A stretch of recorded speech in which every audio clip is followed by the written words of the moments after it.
Welcome everybody to Sydney, Australia. A beautiful city here on the water with skate spots galore, all the sights to see. And today, this is the home of SLS Championship Tour, stop number 3. We are at the Ken Rosewell Arena for SLS Sydney, presented by Boost Mobile. Look at this amazing course. We've got the crowd filtering their way in. Today is going to be a good day. Hey everybody, I'm Andrew Cannon here, joined by the man himself, Sean Malto. Sean, how has the reception been? We've never been here for SLS in Australia. I mean, the crowd has been insane. The skate scene here is incredible, and I'm just so hyped to be here for the first time ever. Yeah, it feels really good. I feel like we're almost at home, Yeah. really. All right, we got an exciting, action-packed day full of skateboarding. We're going to kick things off with the men's knockout round. That is about to go down. After that, at 4 p.m. local time, we've got the women's championship final. If yesterday, the last night's knockout round was any indication, this is going to be the craziest final we've ever seen.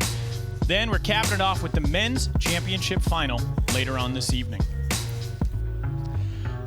This is our skaters. We got Mario McCoy, Kairi Netsuki. Both of those guys squeaked their way in through the SLS Select Series yesterday. Gustavo Ribeiro, Daiki Ikeda, Tori Pudwell. It's going to be a really good heat. Now, for anyone who doesn't know how this works, we are only taking one skater from each group. It's going to be the highest scored skater. Then we come back and we take that 5th spot. That's going to be the highest score overall who didn't qualify in. We got group number 2. Anyone you want to talk about there, Sean? I mean, Manny Santiago, good to have him back. He's a beast. Lucas Ribeiro, amazing. Giovanni Viena, skating so good in practice. And then, obviously, Jamie Foy, Deshaun Jordan, they're always on that top spot. Always ripping.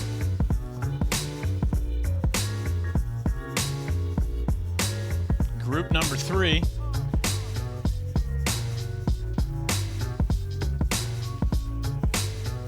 There we go. Chris Jocelyn, Matt Berger, Braden Hoban, Tommy Finn, and then Nigel Houston. The guy who has never not made it to a final. So, Yeah. in that heat, you're either like, today we're making history, or good luck to me. And then we've got group number 4. It's going to be Ryan DeCenzo, Felipe Mota, Felipe Gustavo, Dominic Walker, and Shane O'Neill. Shane. Shane. We got to talk about him, man. He's your pick, right? I mean, he is the Australian legend, former champion, skating in front of his home country crowd for the first time.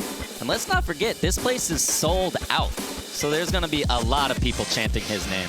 Absolutely. And I got to talk about Mario McCoy.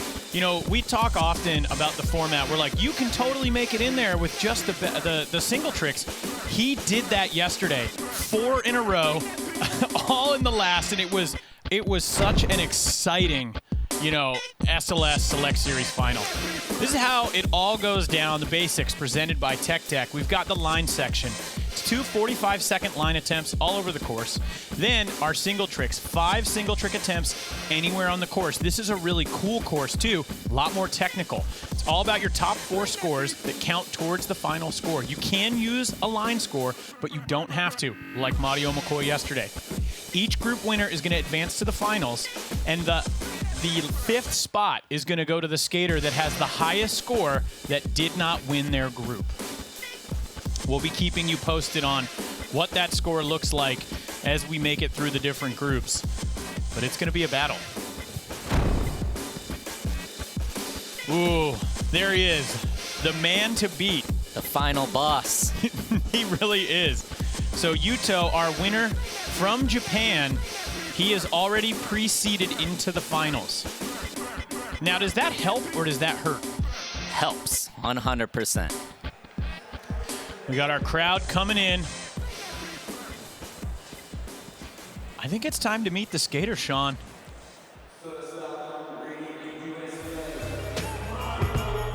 In group number 1, 27 years old, getting in by the skin of his teeth yesterday, Mario McCoy. Second in, we have the Select Series winner, Kairi Netsuki, age 20 from Japan. This guy right here, he's done it. He stood on top of the podium. 22 years old, from Portugal, Gustavo Ribeiro. And then my man, Daiki Ikeda, second place in his home country in Tokyo last event. He's going to be looking to step that up this time. And just an SLS classic right here. 33 years old, Tori Pudwell. Tori brings such a cool energy to this course. But before we get to some skating, why don't we head down to the third member of our team, Alex White. What you got going on down there, Alex? Well, good day, fellas. I just want to talk a little bit about Kaide Nisuka. Now, you guys touched on it. He qualified all the way in from the Select Series. You know, I talked to his coach, Kama, and she said his strengths are that he's super consistent and he's pumped up, but his weaknesses are that he might be over-skating in practice. Another fun fact, he dyed his hair blonde because he doesn't want to get mistaken for Yuto anymore. But despite that, I don't want to give too much away, but during practice, he was leveling up his tricks, and he looks energized, and he looks confident and ready to kick off this men's knockout round #1. Thank you, Alex. That was really cool. How much does that play in the over practice, Sean? I mean, it's one of those things because your mind is running at 1,000,000 miles an hour, and it's hard to calm yourself down, and that's like this scenario, especially it's his first event. So you want to come in with fresh legs, and, you know, it's a good job with the coach backing him down a little bit. Absolutely. We're going to kick it off right here with Mario McCoy on line #1. This is, yeah, definitely hard to come out being the first guy. I don't think Mario's missed a kickflip in the last, like, 10 years, so. Yeah, very uncharacteristic. How much do nerves play in? And nerves are the most, I feel like, you know. I feel like the talent level, once you're here, is not that far off. It's just who can get their bodies to cooperate the best at that time. Wow.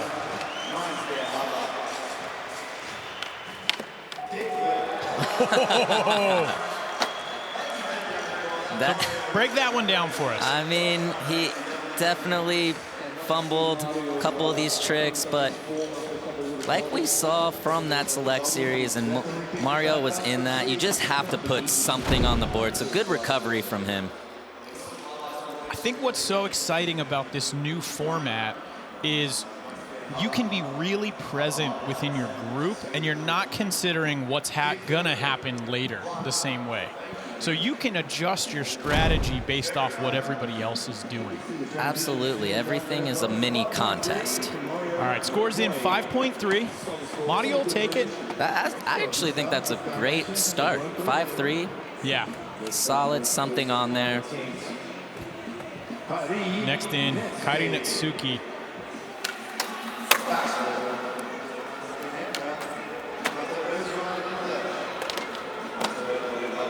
Love that front blunt just to...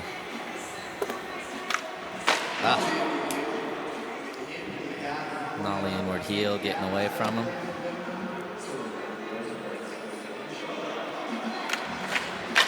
Oh.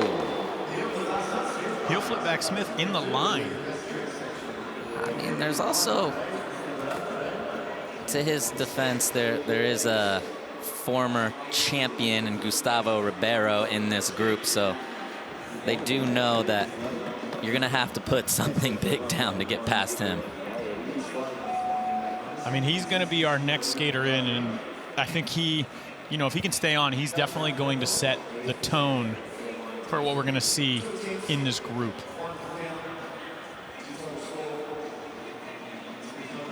Kairi going to look to the next one.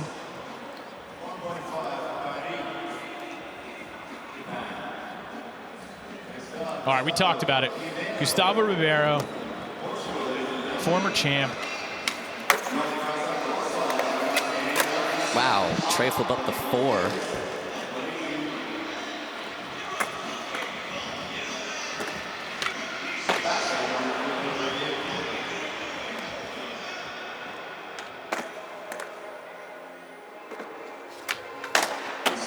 Yeah, this is This is the type of flow we're accustomed to seeing right here.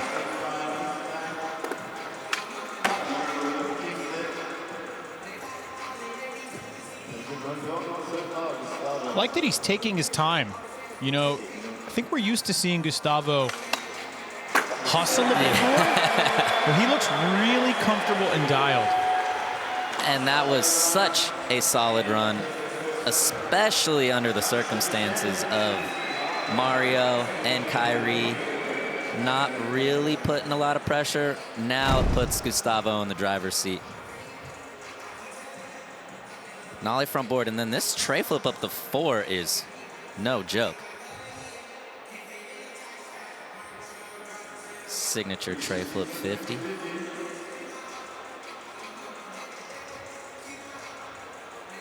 That crook nollie flip too.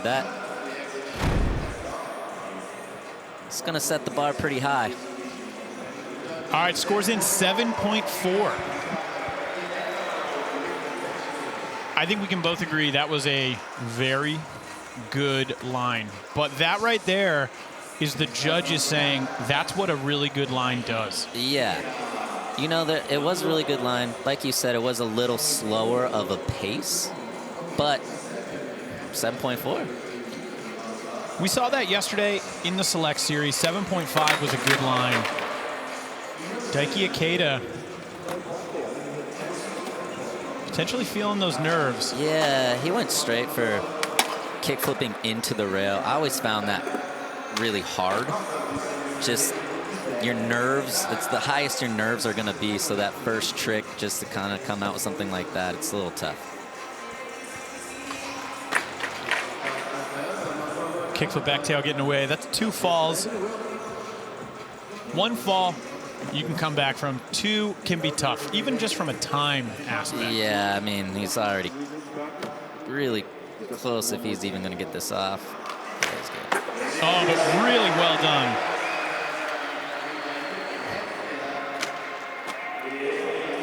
I like that, just little, yeah, just tossing that out there, a little blunt kickflip fakie. I mean, he's making sure that flick still works after that run. What a good kickflip backside tail slide, though. He slid that whole entire hubba. Yeah, and he got second in Tokyo, right? So yeah, he's gone through this process. Perfect kickflip back tail. 17 years old. One of the youngest competitors here in the knockout round. 2.8. He's going to look to that next one. And now we're bringing in an SLS vet, Tori Pudwell. My neighbor. Is he your neighbor? He's my neighbor. Like, and when we say neighbor, are we talking like same neighborhood or literally? Like a few doors down. That's pretty amazing. Yeah. Oh. Switch crook is quite a way to start things off. That is a sick trick.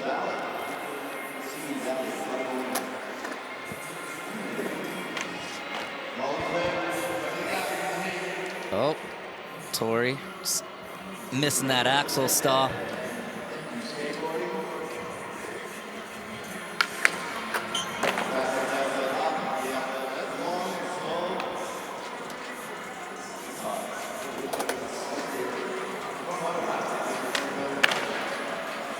All right, so Tori is gonna throw that run away, but good start with the switch crook.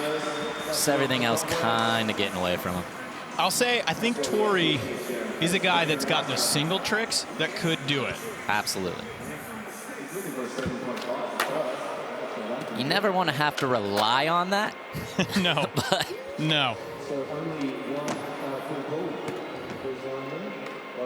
Scores in 1.2. He'll look to the next one. Tori repping the Thrasher shirt. The skaters here are definitely liking the course in Sydney. Built by California Skate Parks. Let's hear how they break it down in this course preview presented by Rumble Sports. For real, man, the course is epic, amazing, to a T, everything about it, man. It's so much fun, as you can tell. Everybody's having a great time skating. The big section, the Boost Mobile, gap to hubba. The rails are perfect, the hubbers are perfect. I mean, it's fun. It's a little tight squeeze, but it's a super cool course. This stair hubba section, rail section, it's pretty cool. I mean, hey, I wish the rails were a little like bigger, but that's just me. I just like big rails. It's different, like good throw, like rails, like like not that big this time, so like you can do like tech trick, hubba too. I'll have to go with the bump ledge, but the roll-up's a little short, so I'm trying to figure out how to set up a fakie right now. Dude, I love it. Low impact, tack stuff. That's my small little venue. A lot of people gonna show up. It's gonna be a good energy. Hyped.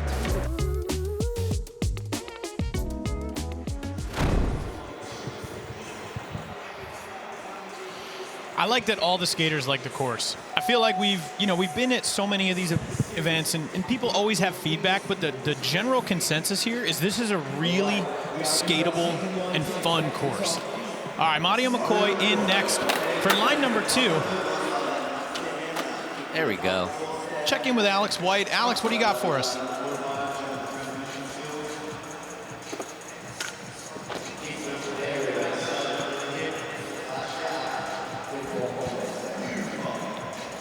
Yeah, so Mario just stopped over and he said he's super sore from yesterday. And I don't know if you guys were watching yesterday, but he called his run. He says, I'm not going to call my runs anymore. I'm going to finish my breakfast here. So Mario's going to go all out. Looks like he's on his way to completing this run. Let's see what he's got on the kickflip crux. There you go. That one almost looks like too easy for him. Smart man. Breakfast is important. Yes. Putting it together right there. Yeah, Alex and I had dinner with Mario last night, and he came into this with a different strategy today. And he was like, you know what? Yesterday I had to stay on. He's like, I'm not doing that to myself tomorrow. I am going to get the line down, and great to see him do that. Nice start with the nose blunt. And then that's the front side flips we're used to seeing. Then this perfect fakie flip down the big 4. I like that the kickflip blunt fakie right into the fakie flip. Yeah, flipped it 3 times going in. Kickflip crook, kickflip blunt fakie, fakie flip down the set. 7.5. That right there, our highest line score so far. And group number 1 puts Mario in a good spot for these singles. And these select series guys, Kyrie and Mario, they had a lot of skating yesterday. Kyrie on course.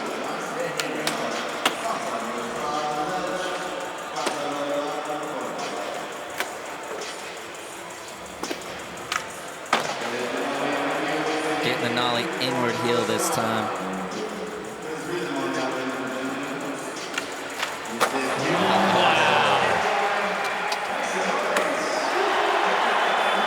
Straight into the crook nollie flip. We got 15 seconds. What are you thinking about this line, Sean? I mean, this is one of those where you just stay on because it's been so good already. But heel flip, back flip, straight on. Full run. Landed it all. Flipped in, flipped out. Flip tricks all over the place. Wow. Okay, how does that stack up to the 7.5 we saw from Mario? That has to be, I mean, that was the best run by far. This heel flip back Smith is so impressive. We don't see that very often at all. Important to note, too, that for him was one of his single tricks yesterday. And the rule is now you cannot do a trick as a single that you've done in your line. So that means that Kyrie has more up his sleeve that we didn't see yesterday. This has to be in the club. You think so? You think we're going 9? You got to put him in the club with this. And a 9.4. Wow.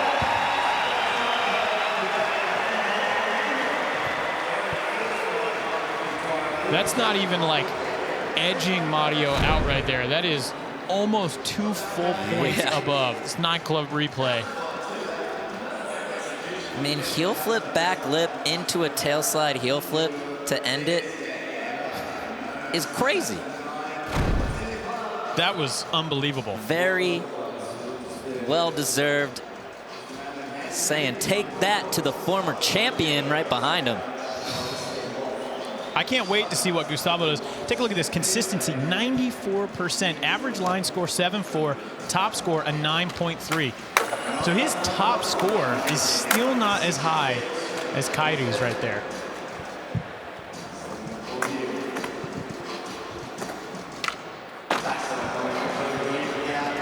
So far, similar run.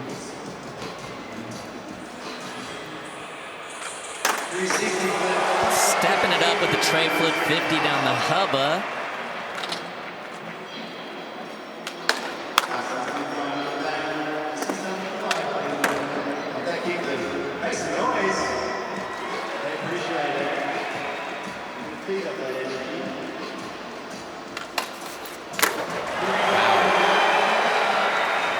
All right. I mean, a very big improvement from his first line.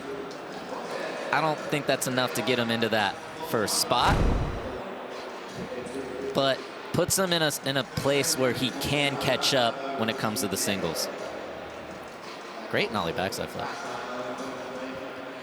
Talk us through strategy here a little bit, Sean. You know, I mean, he's been at the top. He knows what to do.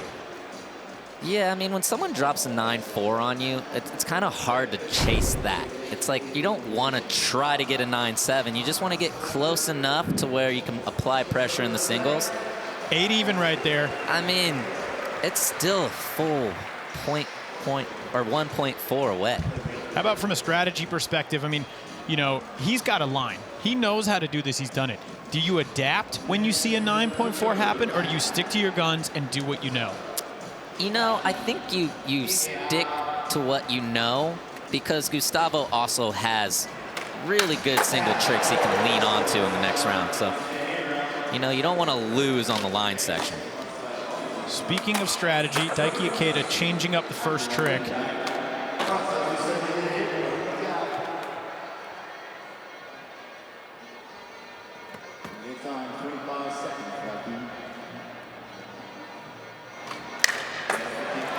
Kickflip back tail, perfect.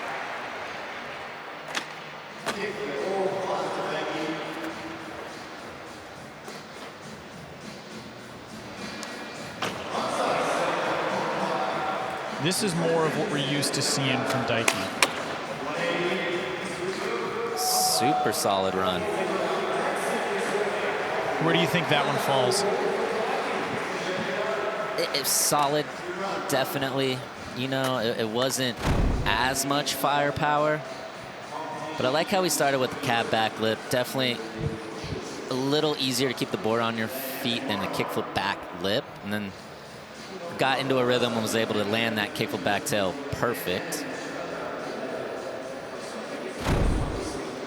Also, let's not forget that the highest score overall can still make it to the finals. So you don't have to win your group, but if you got to put up a really good score that's going to hold all the way through if you don't. Yeah, you still have to rip. Daiki score 7.7, has him in third place.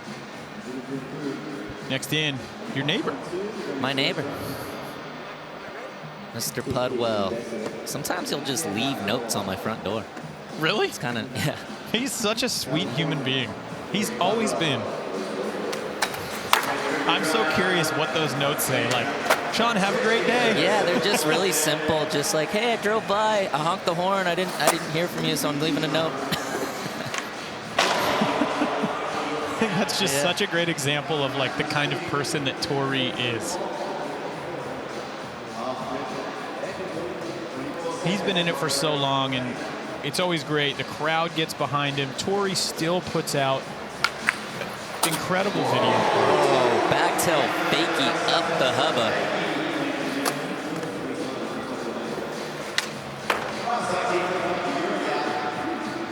Let's see if he can end it. Oh, he ran out of time. Whoa!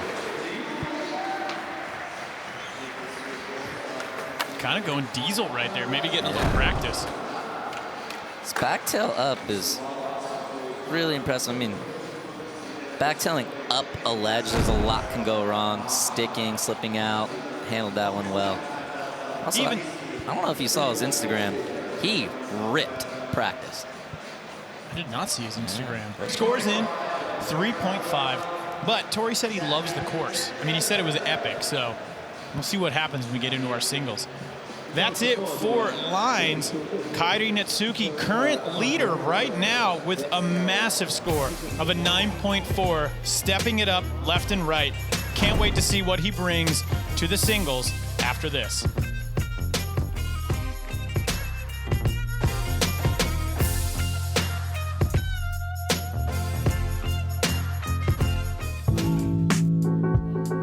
Street League Skateboarding is brought to you by Boost Mobile, works in more places. By Destination New South Wales, come and feel the energy in Sydney. And by Accelerator Active Energy, the official energy drink of Street League Skateboarding.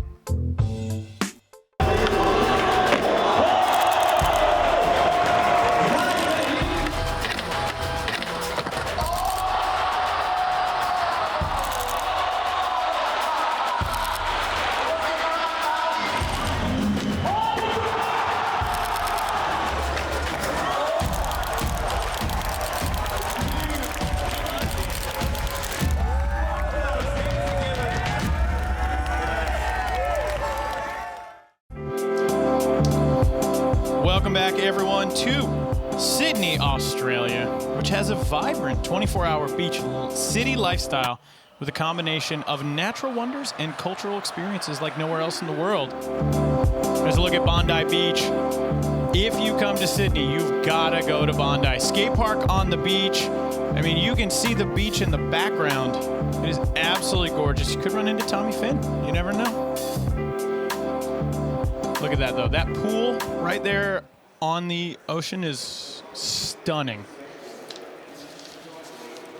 As we get set for our first attempts at single tricks, here's a look at the Bump to Boost feature on this course created by California Skate Parks.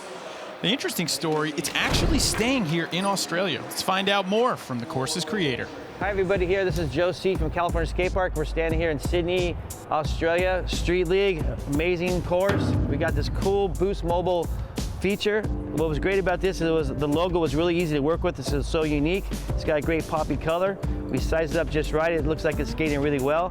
What's great about this obstacle is we don't get this opportunity very often, but we got a place this is going to live here in Sydney. So super stoked. This is going to go on, and everybody locally can skate the same obstacles that this pros got to skate. So this is cool to have. It's cool that it's SLS's first time in Australia, and they get to leave a piece of it behind. Having this at a skate park, you know, since we never usually get to keep stuff from SLS. Yeah, it'll be pretty sick to skate and for, you know, other people to skate as well.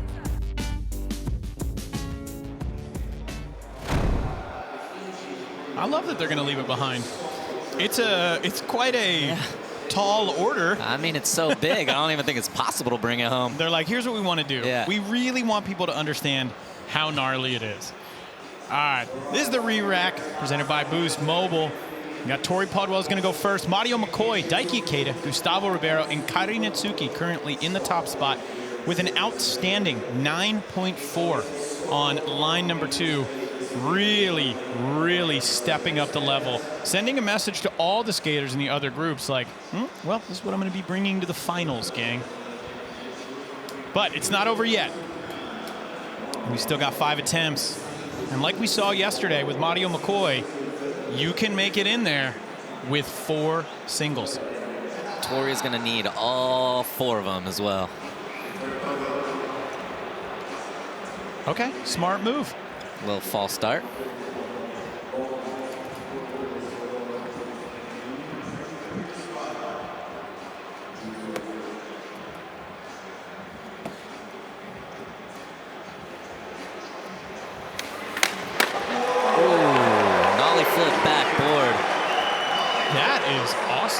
Very sick.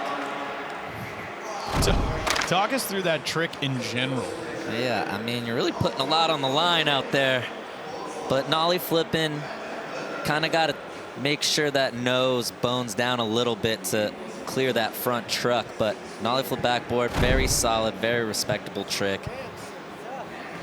One thing I love, look at that, 6.8. The Tori is never a half step kind of guy. He's always like, I'm just gonna go for it. Yeah, he has his tricks and he gets through them for sure. Oh, Mario looked like he was going kickflip crook. First one on the Boost Mobile sign. Be curious to see where those scores go. Daiki, 17 years old.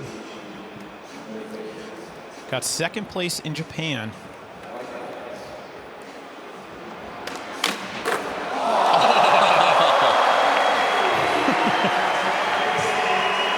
Well then. Yeah, Braden. We're confused too. Cab, back tail, big spin. That's one of those tricks as well, like you're cabbing into a back tail, so you don't want the rail to be that big because it makes it scarier. But big spinning out, you want more time to be able to get your feet set. He just whipped that thing all around one motion. My brain hurts right now. Like the fact that he just did that first 9.2. He did that first try. First try. Look at this 9 club. Cab back tail. Big spin. And he landed it so well. Yeah, I mean, he met it at the ground, but still rolled away. Perfect. It's like, okay, now you're going to cab flip into it. Yeah. He's like, yep. You betcha. That's next. All right, Gustavo. Oh! Big flip front board. That trick's definitely one that we've been seeing over the past few years. It should be a solid score. He power slid out of this one just a little bit, but no toe drag, no hands down.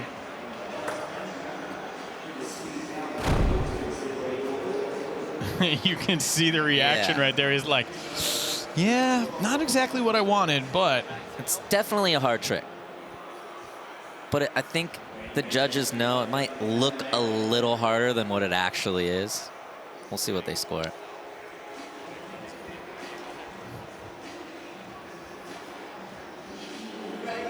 8.7. So do you think if he would have done it perfectly, you think that could have been a 9, or you think it would have been like 8-9? Nah, I think that's a fair score. I actually thought that was a little high. I feel like there's a few people in the competition that can do that trick. So Deshaun's looking at it for sure. I think that'll be one that they look at and take to the next round. Kairi Netsuki came out swinging 9.4. What has he got?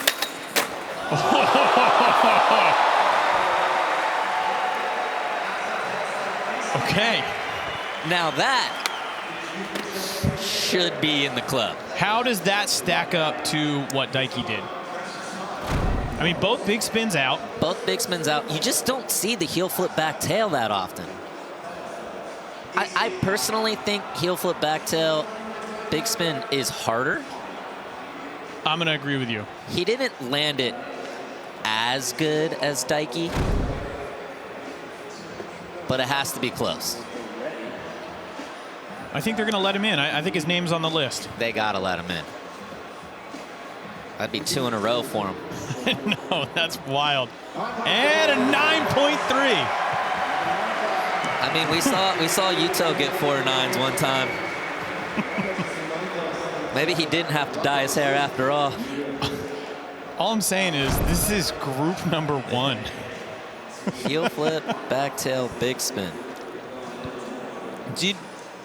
Did we see any 9s yesterday? No. And we're 3 in. 3 in. 2 from Kairi. Okay. All right, Tori.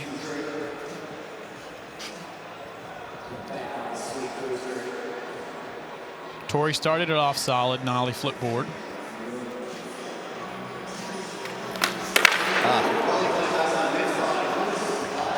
Nollie flip back lip, just missing the flick.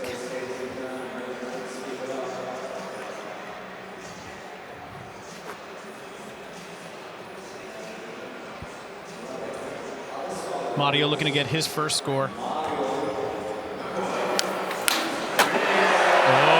Oh, he needed that. Got setting off the boost mobile, unlocking the spot, but did not do that very well.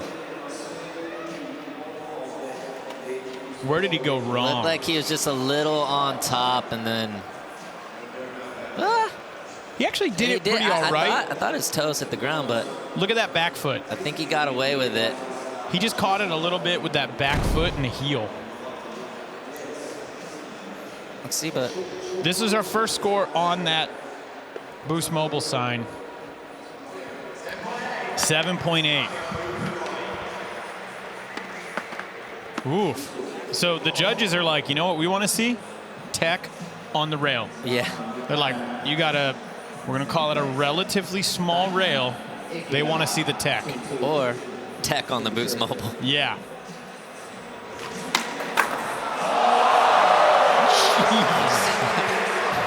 Dikey is just spinning. Yeah, he's a tornado.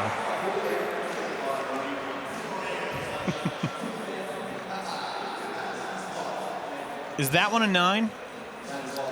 You know, I don't know. I mean, back 3 lip, 270 out.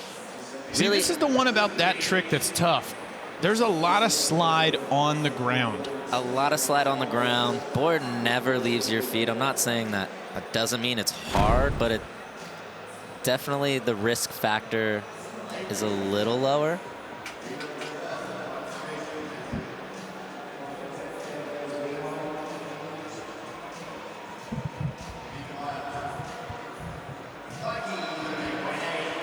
Still solid. I love that, yeah, 8.8 right there. I love that we can look directly across and see the judges deliberating. See Mike Mo's facial expressions. Next in, Carium athlete Gustavo Ribeiro. Look at this, consistency 51%. Still got the majority share, but I don't think Gustavo anticipated this type of pressure this early in the event. No.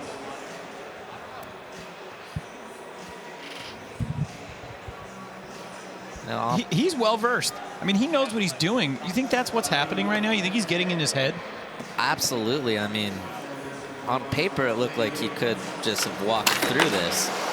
But Kyrie and Daiki are just setting the bar so high. Right now, Daiki Ikeda in the top spot with a 25.7. Kairi Netsuki going down. Looked like maybe heel flip front blunt, but that is going to leave an opportunity. Oh, really close. Was Gustavo in Tokyo? I'm not sure.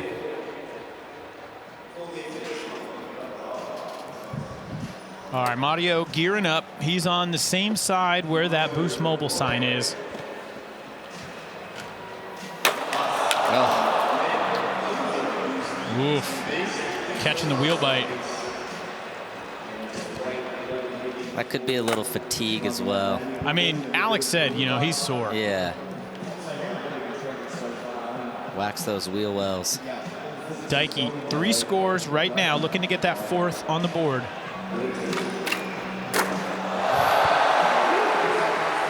That is so impressive. Front blunt, kickflip, fakie. Just like goes to his feet. You know, based on his skating in Tokyo, watch this replay. Front blunt, kickflip, fakie, perfect. But based on his skating in Tokyo, I didn't exactly know if this was going to be a good course for him. But he's able to take these tech tricks to this rail. There you go, 8.8. And He's looking good out there right now.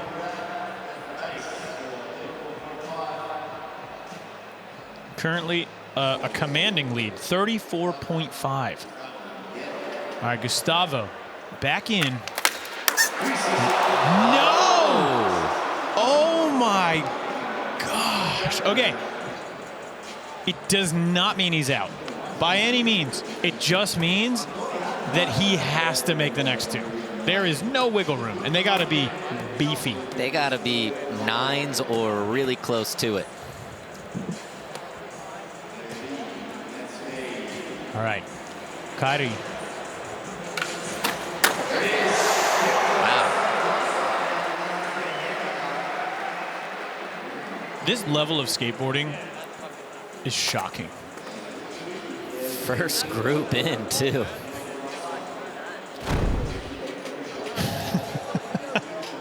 Well, and here's the heel flip front blunt. I do know one thing. The other people in the other groups are really happy they're not in this one. This is a hard group. They're all hard. Every single one of them has so much talent in there. 7.6. I was a little too low in my mind. I mean, he did do a heel flip back tail big spin. Let's remember that. But heel flip front blunt, I don't see that. You don't see it, but and we think about those line scores. Like a good score was a 7.5. I think that's you know, I think it fits.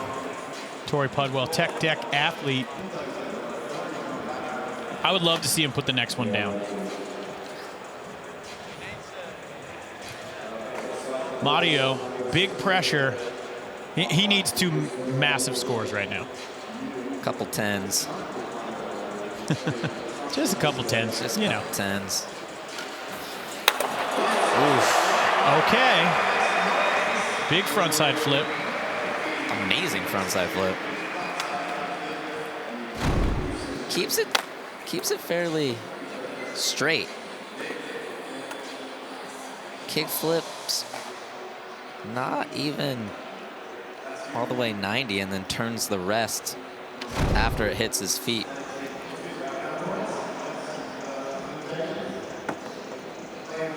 Eight even.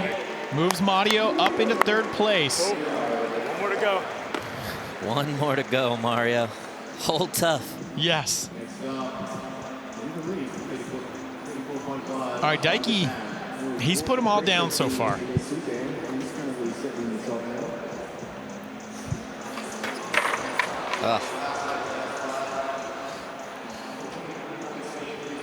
I'm very curious where he was going to take that. We saw the kickflip back tail in the line. Was he going to go big spin, flip out? He has it all. Okay, Gustavo has to put down two good scores. He needs a 9.7 to get into second place. Is this going to be it? Is he going to end up with potential to move on, or is he going to be eliminated on this try? We have seen him do unbelievable things under pressure, so. There we go. All right, 3 flip nose blunt. Is that enough? I mean, that's a good start. Regardless, I don't know if it's going to be enough. It has to be a pretty good score. See that tray flip? It's perfectly locked. This is where having that 9 stair versus having something like a 12 or a 14 really does put in perspective. It's like the judges want in and out. Yeah, and they know he can do something out of that. 8.7. 8.7. All right.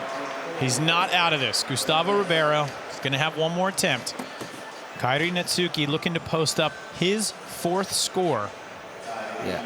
8.3 for first. Very doable for him. I mean, 2 9s on the board. Wow.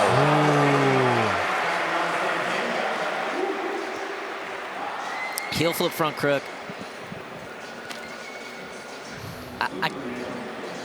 Do you think that's going to be enough? I think it's enough because he did it on the round rail. Heel flip into the front crook on a round rail is a lot harder than it is on the hubba. You got to be a lot more precise. And look, he pinched it. Yeah, he did that super well. I think this should get him into first. Oh, 7.8. Wow. They're not giving that to him. I guess when you do look at it, like a kickflip front crook is, you know, maybe around that same score. So you just don't see a heel flip front crook. No, you don't. And he did it really well. But again, I feel just like that heel flip front blunt, that was a fair score. All right, this right here, the re-rack start list presented by Boost Mobile. This is how things are going to go down on our last attempt in singles. So you get that advantage when you're skating really well. When you're on the top, you get to watch all the other skaters. So Tori Pudwell is going to kick it off. Mario McCoy, Gustavo Ribeiro, Kairi Nitsuki, and then Daiki Ikeda. We'll see if he is cruising through to victory or if he's going to have to work for it. We're going to head down to Alex White. You got something? What's going on, Alex? You know, I saw Yuto here watching. I asked him if he has any history with Kairi, and he had an expletive to give me about how good Kairi is, but he said, yeah, Kairi's only 17 years old, you know, comes from a couple hours outside of Tokyo, but Yuto was super impressed with him, as well as Daiki. You know, even got on his feet a couple of times and was clapping. I got to say, this knockout round one is amazing so far. The fans are in it. Agreed, Alex. I feel like this is pretty mind-blowing. Oh, Tori Pudwell. Hate to see it, but you're going to need to leave like a little heart or something on his door. Look at, you can even hear the crowd just so fired up to see Tori Pudwell here. It is truly wonderful to be here in Sydney for this event. Feels long overdue. All right, Mario McCoy. He did it yesterday. Can he today?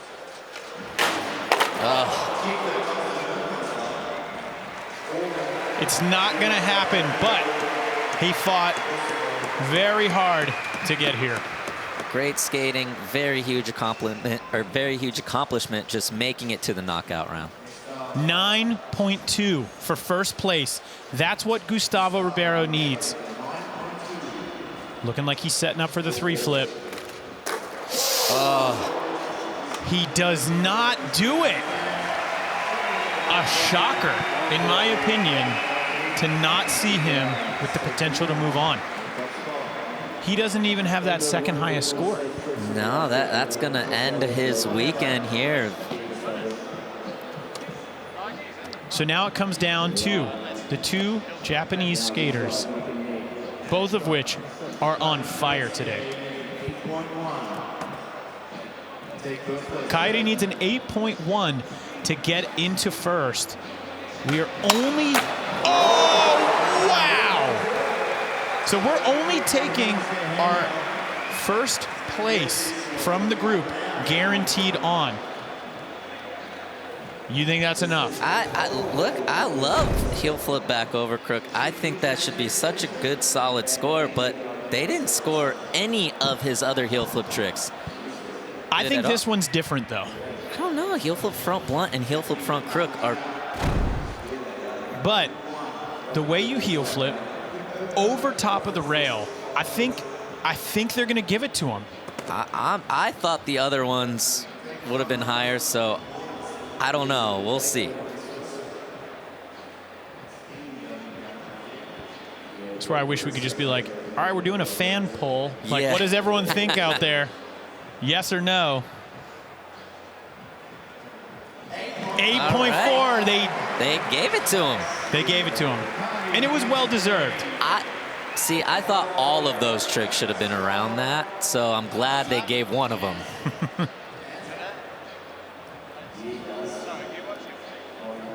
It comes down to this last attempt. I mean, 0.4 ahead of Daiki Ikeda right now.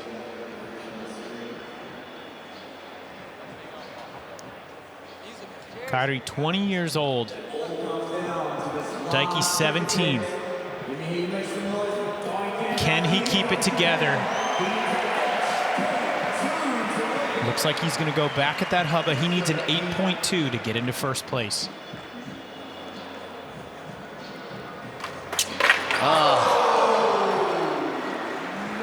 He does not do it, and Kairi Netsuki qualified in through the SLS Select Series yesterday. And he is going to be moving on to the finals to join Yuto Horigomi. Wow.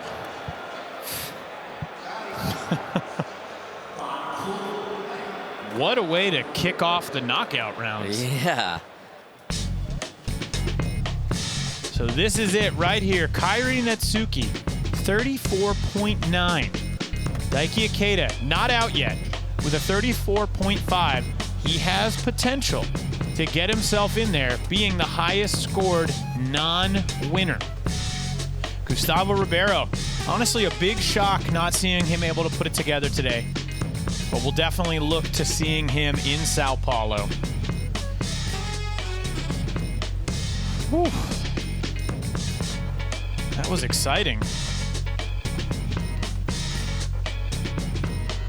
All right, Yuto Horigomi pre-qualified in from winning in Tokyo, and Kairi Netsuki, the first skater to join him. This is going to be a really exciting final already.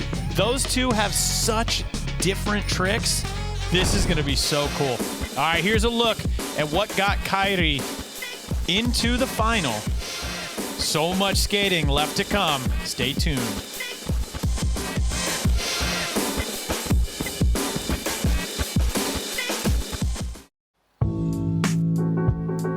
Street League Skateboarding is brought to you by Cariuma, old school sneaker, new school ethics. By Tech Deck, start small, go big. And by G-Shock, the official timekeeper of Street League Skateboarding.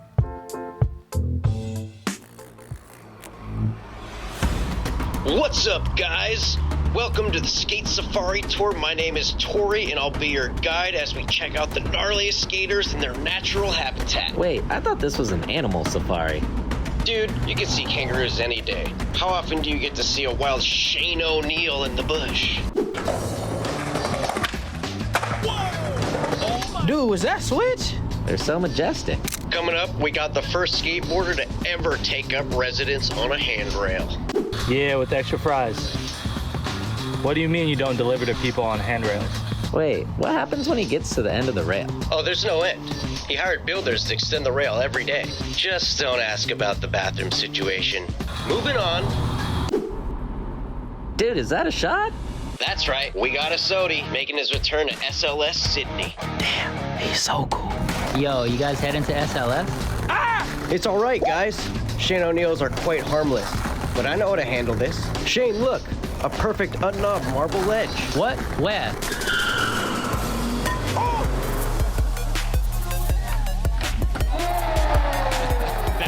That was amazing right there. I love that. To take up residence on a handrail. Why do they gotta hit my head on the pole on the way out? It's rude. That is rude. It's rude. We're gonna have to have a conversation about that. But we got Shane O'Neill in the building. In the wild. All right, group number 2. We got Manny Santiago, Lucas Ribello, Giovanni Viana, who looked real good in practice, Jamie Foy, and Deshaun Jordan. Any predictions, Sean? I don't know. Lucas is a beast, but I really want to see Deshaun come through this time. We'll see what happens. Let's meet our skaters. 38 years old. We got Manny Santiago. Life of the party. Then we have Lucas Ribeiro, 24 years old from Brazil, Copenhagen Pro champion. Let's see if he can make his first SLS champion. We said it just moments ago, from Brazil, 22 years old, Giovanni Viana. Man, he is going to bring some heat to this course. And Jamie Foy, the pinch god from Deerfield Beach, Florida.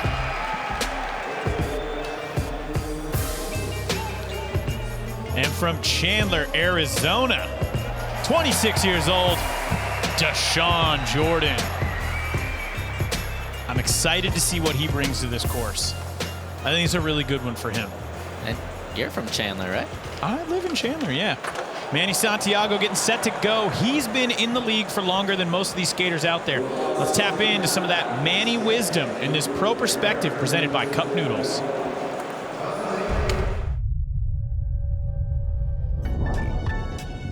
I've been skating Street League for about 11 years. I remember like skateboarding in Street League like 10 years ago was at a really high level, but not at a really high technical level, right? So over the years, the format changed a little bit. It adapted to different best tricks, and then only the big section, and then the whole course. And what ended up happening was Street League forced skateboarding to become better. Like you had to be, when you thought you were good, you actually had to be great.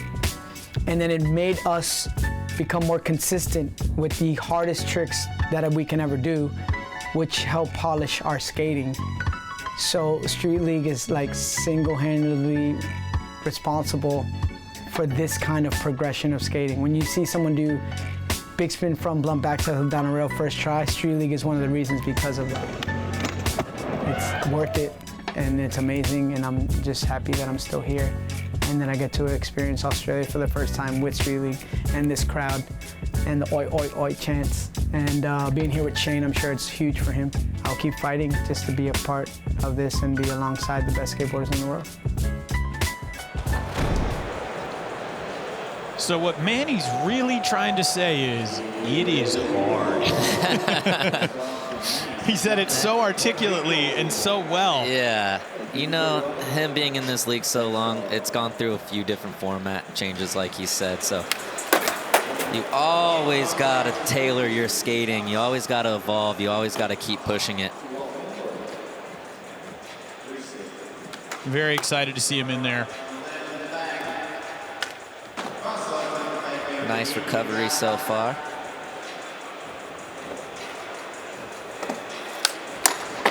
Wow, kickflip crook, the bump to bar. You haven't seen a ton of skaters using that obstacle.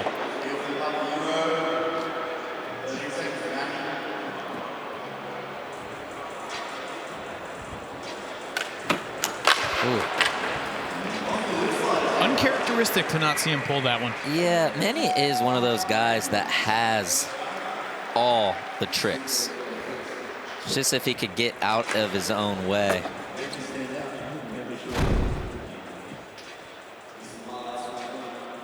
Like kickflip crook to that tall, mellow round rail.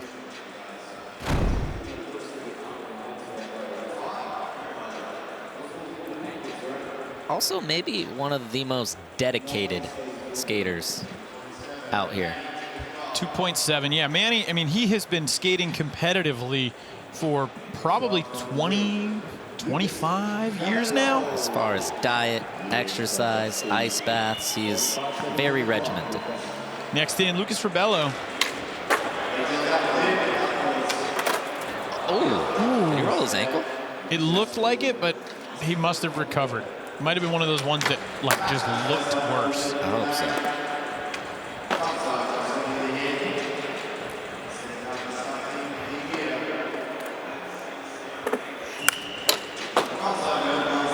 Lucas, Cariuma athlete.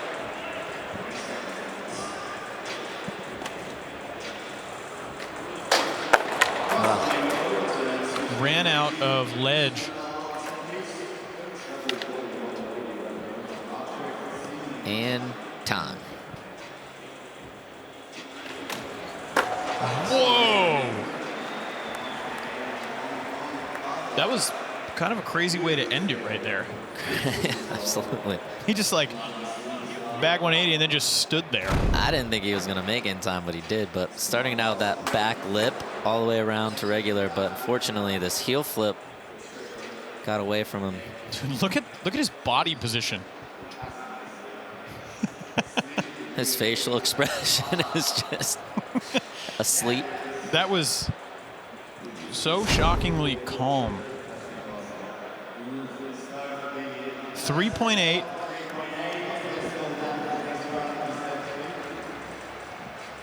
Next skater in, Giovanni Viana. What can we expect from him? I mean, he had probably the best practice session out of anybody, I would say. Nice front crook. Boost mobile sign.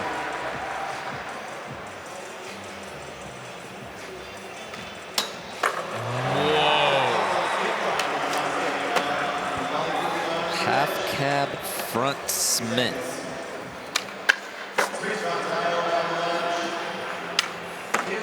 Solid heel flip.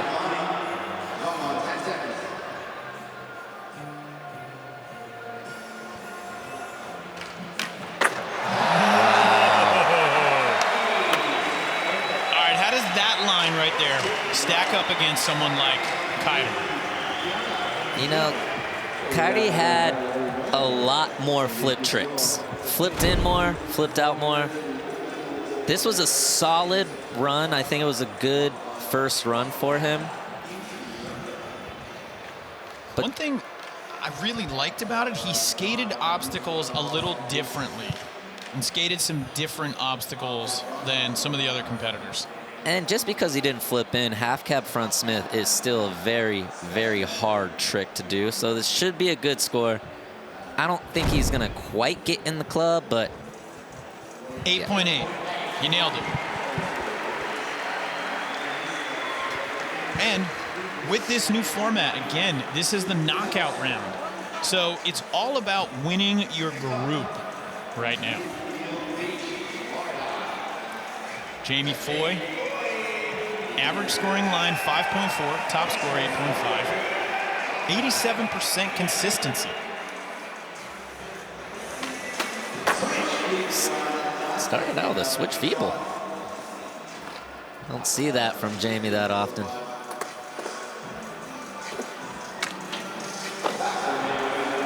That was beautiful. Love that. Whoa.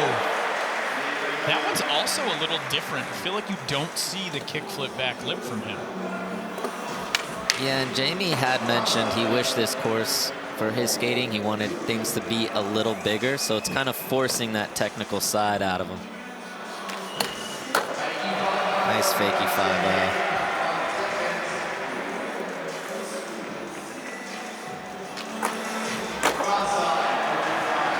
Old Faithful? Old Faithful, a little after time, but solid run.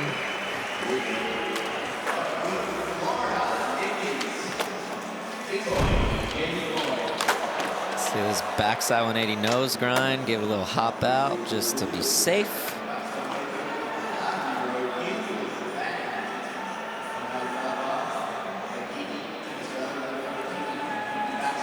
Fakie 5, yeah, so you see fakie 5-0s out of Jamie down things like Hollywood 16 and these bigger rails, and so it's just not available to him, but 6.8, solid start.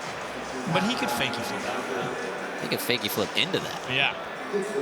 So I'm excited to see where he takes it when it comes to singles. Next in, Deshaun Jordan.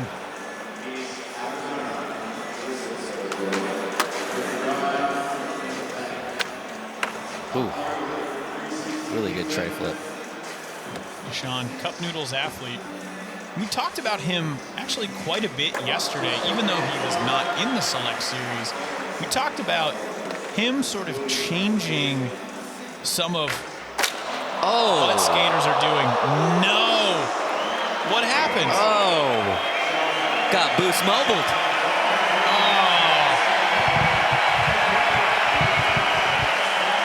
He had a really good line going right there.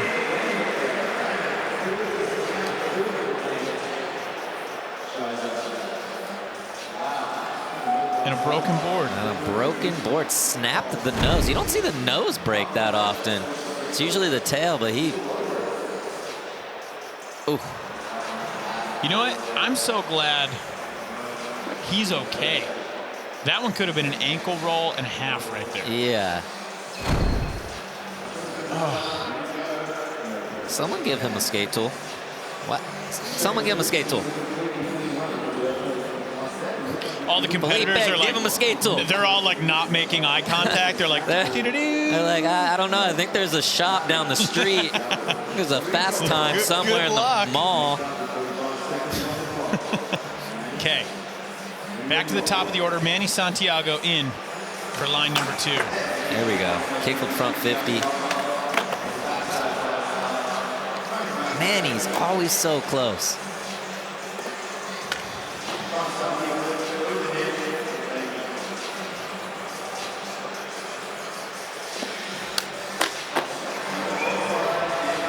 Kickflip backboard.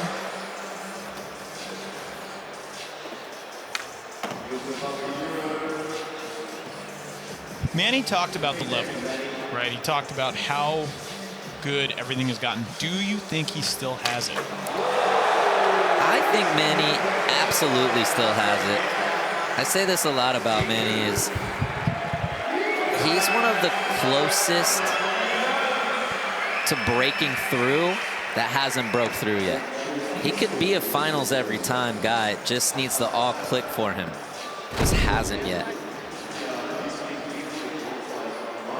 He has the tricks, kickflip front 50 to start his run, and big heel board slide in the line.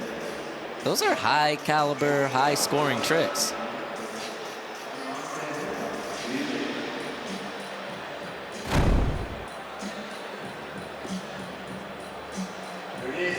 .3, an improvement over the first line.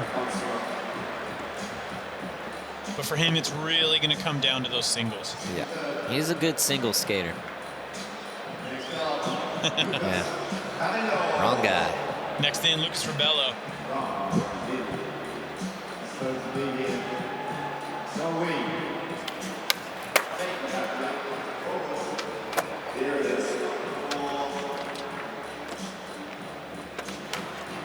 Oh, Suski into the bank.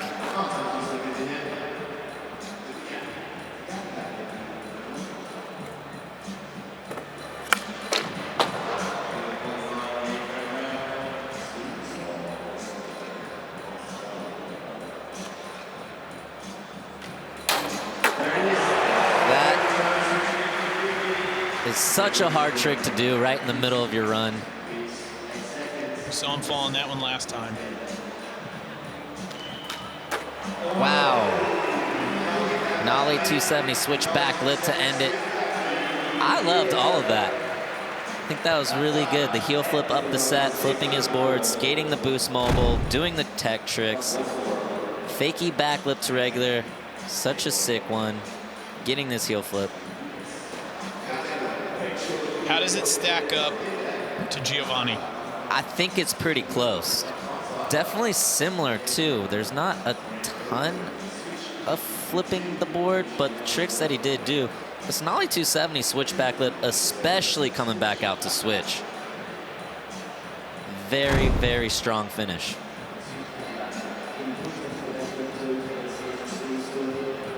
.6.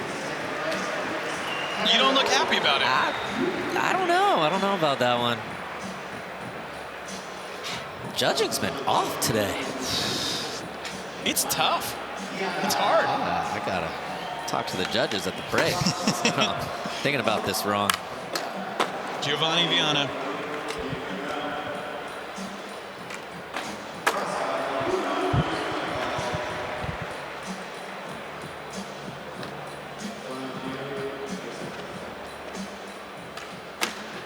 Wow. 2 times in a row. Good.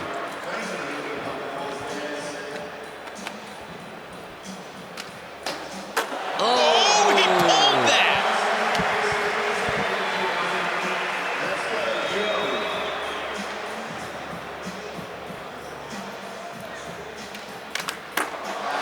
Man, I really hope we get an opportunity to again on the Boost Mobile sign. He got away with that.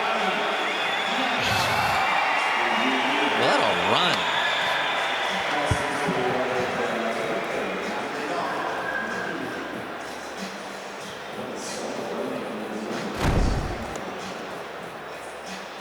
I mean, that half cab front Smith is so good. And he hit the Boost Mobile sign twice, which I think is important to call out. Half cab Look at crook. that. His back wheels barely hit on the way out. But this was perfect.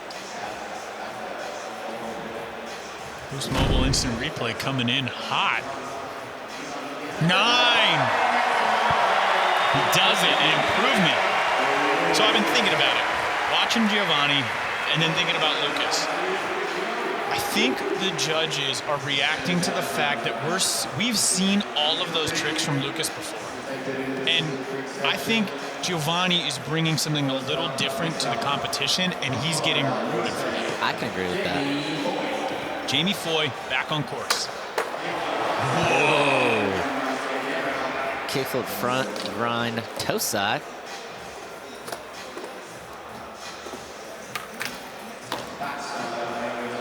Holding it together. Missing the back 180 nose grind, but front nose fakie still respectable. Ah.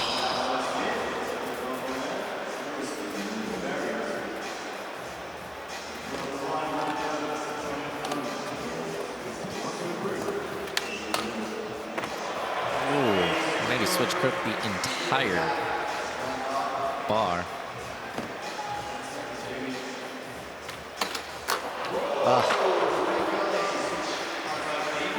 Jamie not able to put it together on that second line. I like where his head's at, though. You kind of had to. Seeing what Giovanna did, but just wanted to switch crook across the whole thing. I like Lucas in the background getting fired up for him. 2.5. He's going to stick with that 6.8. All right. That's one thing we don't talk about very often, man. The camaraderie, though, right here, they're all competing against one another. There is so much respect down there on the course. It's unbelievable. Absolutely. Everybody wants themselves and the competition to skate the best that they can. Deshaun coming up next. But before that, Alex, what's going on? You got something on his board? So, yeah, on that line number 1, as you guys saw, he broke his board. He came to the sideline. He unfortunately did not have a backup board, so he's actually riding Shane O'Neill's already skated board. This is the first time he's stepping foot on it, and he says it's a little bit narrower than he's used to. Wow. Okay, same board brand, though. They both ride for April, so that helps. It should be used to the concave, the way it pops.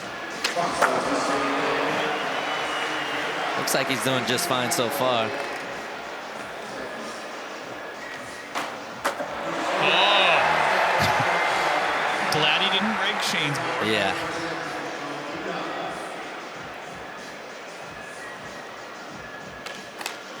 Wow. Fakey Ollie switchback Smith on the rail. That's a new one from him.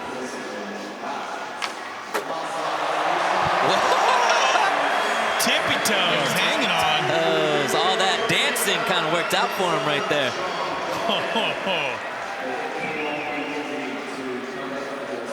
That was super impressive for a lot of reasons. Yeah, front side 270, switch, or front 270 back lip. Into this nose blunt slide, making sure to get off the front of that board.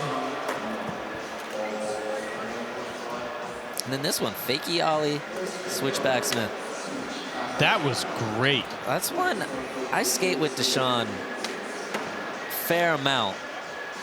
And he was doing that at the park one day, and I'm just like, I think you should take this into the contest. You don't see it very often. I'm glad you told him that. Yeah, look. Helped him out a little bit. Paid off, 8.3. Deshaun Jordan now in second place. Yep. Shane O'Neill sitting there just like, please don't break it.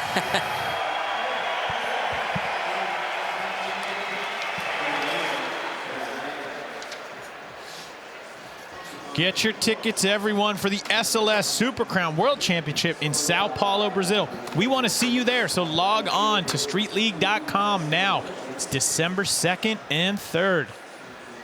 Tickets are on sale. Never been to Brazil? Join us. Let's do this. Well, Giovanni Viana right now leading the pack as we head into our single tricks. A solid 9. I can't wait to see what's coming up next. Welcome back, everyone, to Sydney, Australia. Truly the gateway to Australia. And it's only truly multicultural global city. I love this. Everyone here at the zoo, Kate, Tommy, hanging out with the animals. I'm a little sad that I didn't get to experience that because that looks like so much fun. Yeah, we weren't invited to that one. That's okay. That's okay. But for everybody out there who's never been to Sydney and you want to come out here, you want to get a taste of this action, go to www.sydney.com or visit www.visitnsw.com to get all the info you are going to need. Get down here, try the Vegemite, have yourself a good time.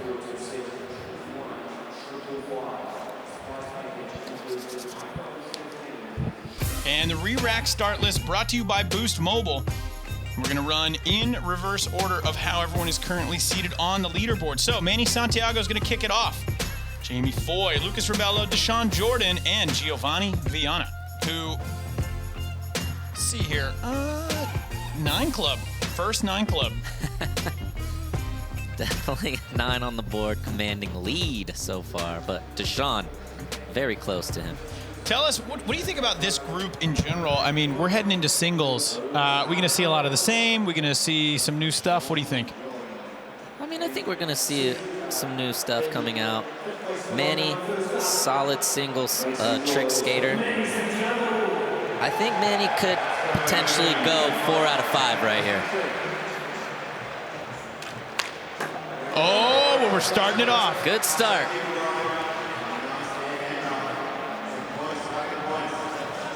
Manny is one of those skaters that truly feeds off the energy. This front shove, back feeble. Not a trick that you're used to seeing a lot, but one of Manny's go-tos, 6.5. It's Manny up in the top spot. It's all about your top 4 scores overall, and everyone is fighting to win this group to move on to the finals. Jamie Foyan next needs a 9.1 to get into second place.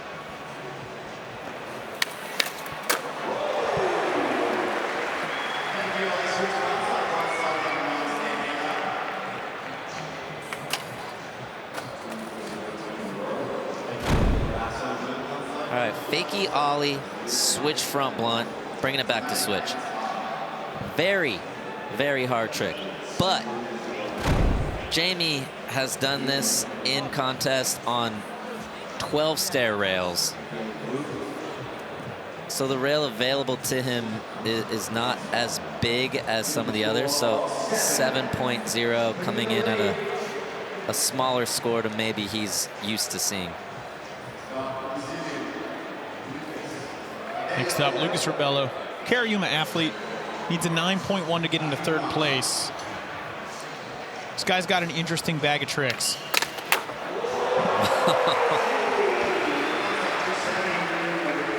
Prime example.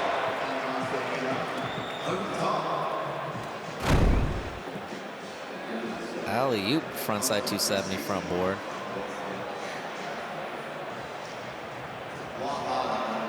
Spinning opposite from anything makes it so much harder, and then the turn 270 at that.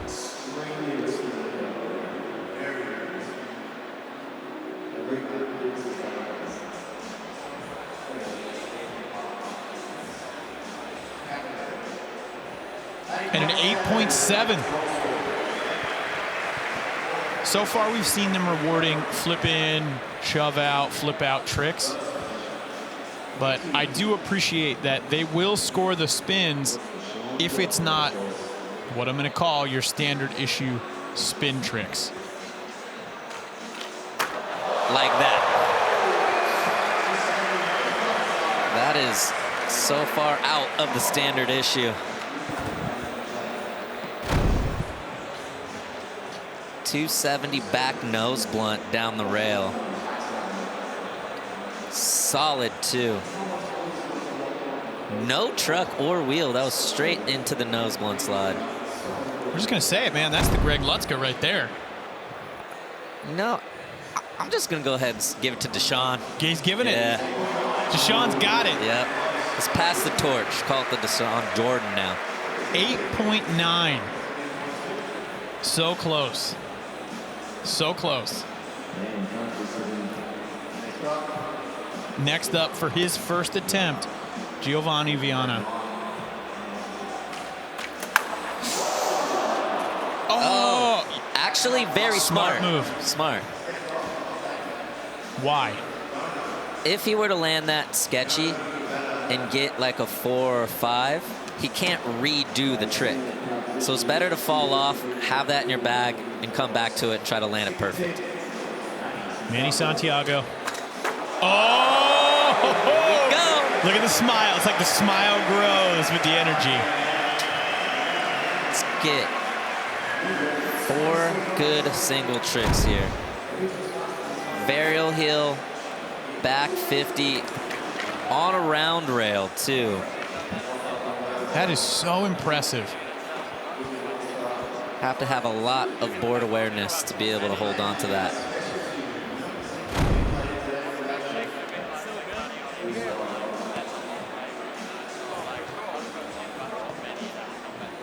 .5. The judges rewarding him. Manny Santiago now at the top of the leaderboard with a 20.3.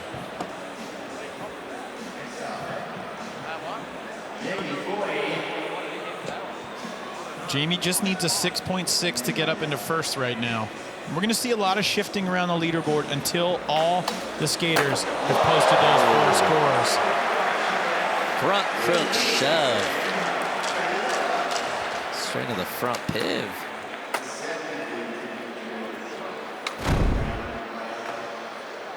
This, the pinch god. He did that so good. Front crook, shove behind him, almost like he's popping over the rail.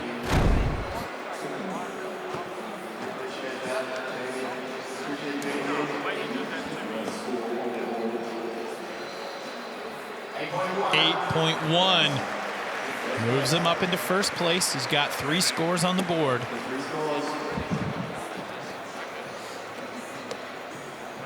Lucas Rubello.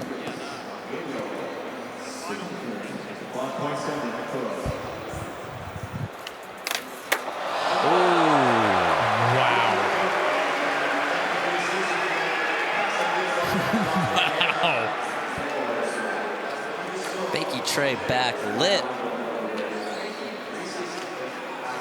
First try. Look at his head turn completely backwards before he popped. Fakey tray into the back lip. Coming out perfect. A lot can go wrong on that one. That one should be a very, very solid score. That's rare.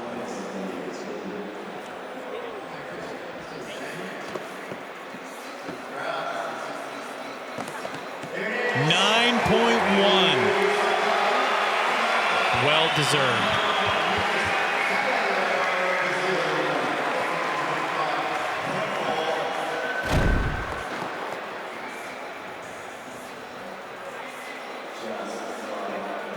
It was so smooth too. Very smooth.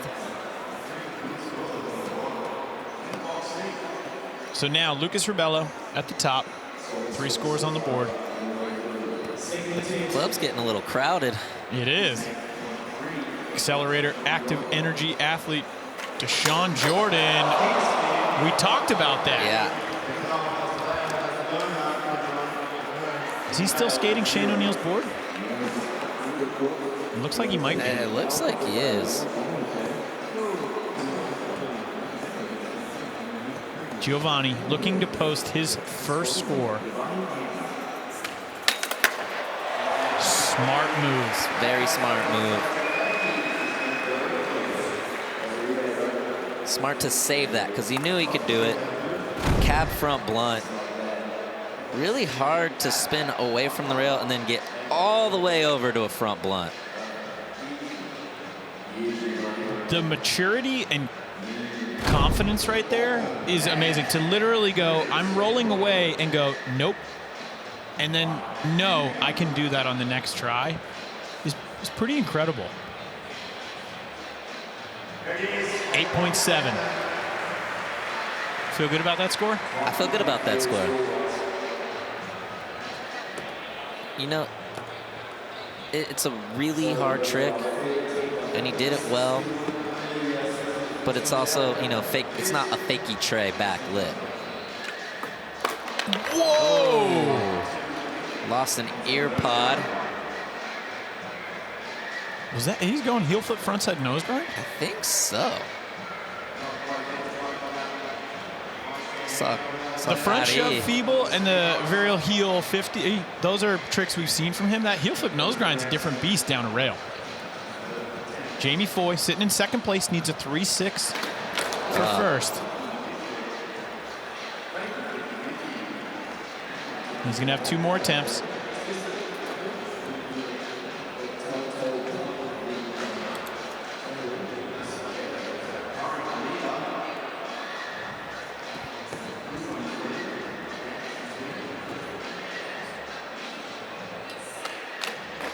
Oh.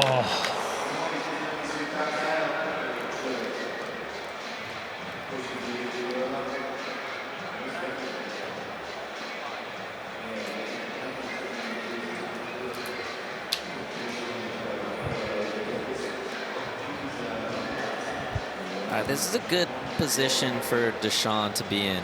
Having 2 good scores on, knowing what this can score. There we go. He did it really well too. Like when we saw Gustavo do it earlier, he didn't land it as well as we're used to seeing him do it. Yeah, we're used to seeing him do it how Deshawn did it, but Deshawn did it absolutely perfect. Tray flip, front board to fakie. Going so fast.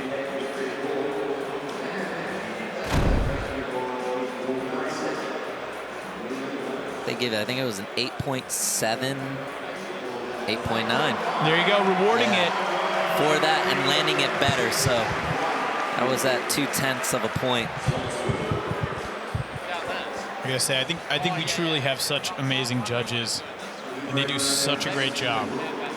That's a hard job right there. All right, Giovanni Viana. Oh. Thinking frontside half cab to back Smith. Yeah.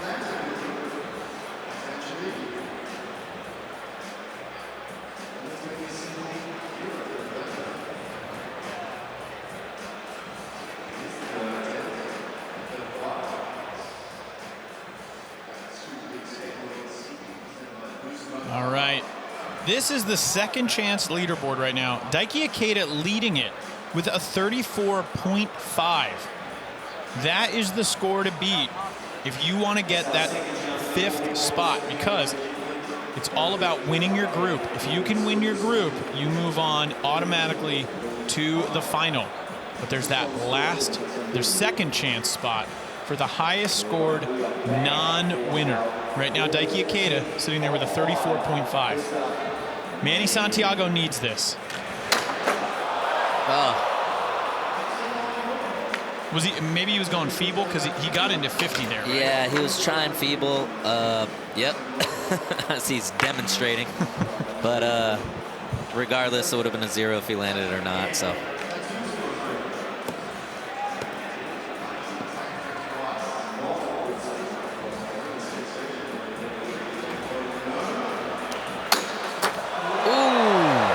Sick. Fakey flip front 50.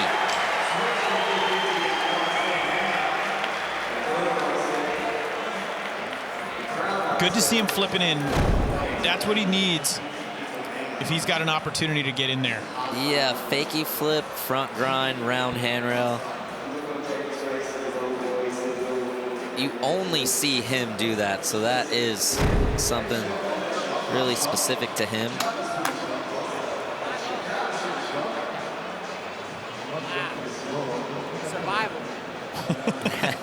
He's talking about that toe side. Usually you want to lock in on the heels. You have a little more control, but at this stage, you just take what you get. 9.2. Well deserved. Jamie Foy getting his path to the club. So Jamie now 31.1 overall. He's got 4 scores on the board, and where it gets really awesome, his low is a 6.8. That's his line score. So he's got some wiggle room in there.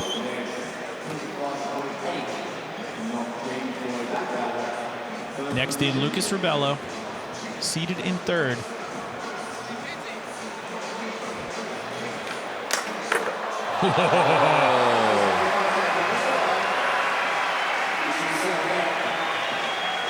That trick is psycho. That trick is mind-blowing.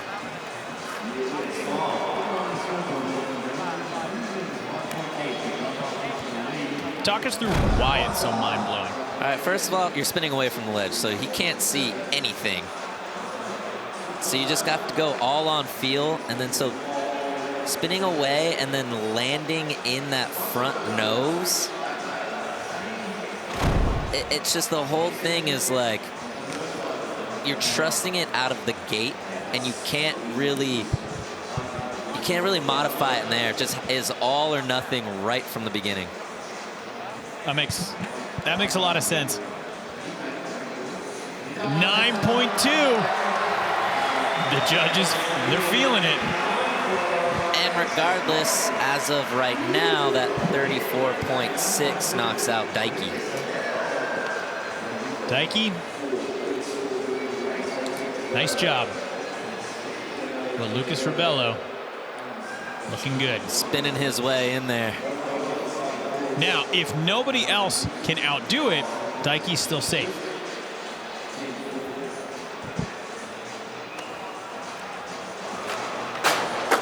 Well, did he get both trucks on right there? Deshaun, this is experience. You know this. You act like you landed that perfect.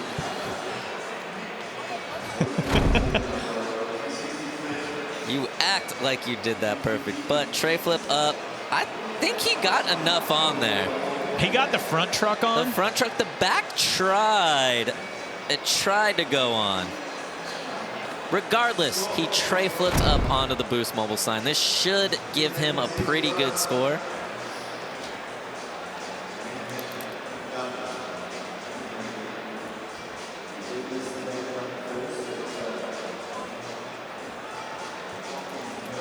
Who do you think the biggest stickler in the judges' booth is? Maybe Kelly Hart? He gets a little defensive sometimes when you talk to him about scores afterwards. It's a big thing. We get the judges together at the after party, and everyone gets to yell at him. Just berating the judges. Why this? Why that? 8.4. You don't like that, or you do? I mean, I know you don't like it, but I just think they could have gave him. Yeah. See, I'm going to disagree with you. He didn't get both trucks on.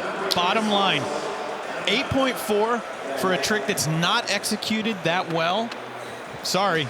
Also, let's give a shout out to Andrew Brophy being a guest judge here for this event. Ooh.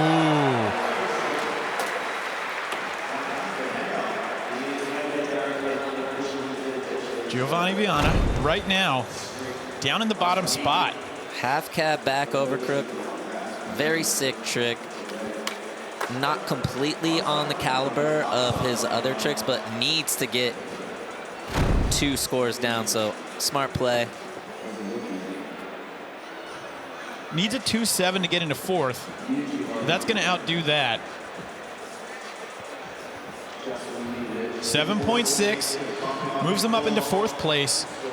But what's important is he only needs one more score, and what he's capable of from a tricks perspective, I think he can get up there in the 9s. Yeah, just landing that right there gives him a chance. And in this league, that's all you can really ask for. Yeah. Lucas Rebello currently seated in the top with a 34.6. All right, start list re-rack presented by Boost Mobile. Manny Santiago is going to kick it off. Giovanni Viana, Jamie Foy, Deshaun Jordan with a 34.5, currently tied with Daiki Ikeda in case he doesn't make it in there. And then we've got Lucas Rebello, who has been ripping in this group with a 34.6. But look at that, the differential, 0.1.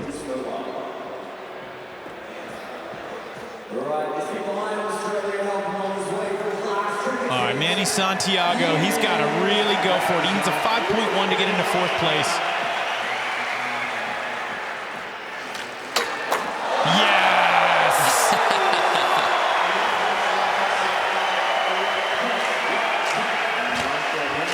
He needed to do it in the singles. He was unable to put those 4 scores on the board. It was close, though. Again, it's close. Barrel heel, back 5. That was back 5. Yeah. I thought that was feeble grind. No, he went back 5. He caught the inside heel, was able to hold it. I'm just going to say, that's going to be a big score.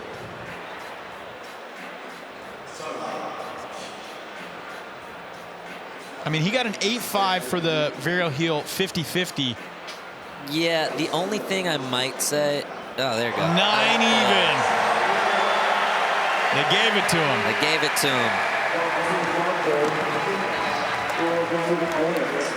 Well, he earned it. He earned it. Definitely earned it. I just thought maybe since he varial heel 50'd, it might knock a little off, but that varial heel back 5 was insane. Yeah, that's such a crazy trick.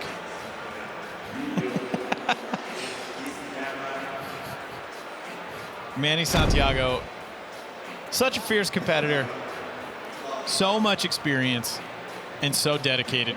Awesome to see him here in Sydney. That's amazing. This is his first time here. Yeah, that was, when he said that, it was shocking. Giovanni Viana needs a 9.4 to get into 1st place. I don't think that's out of reach.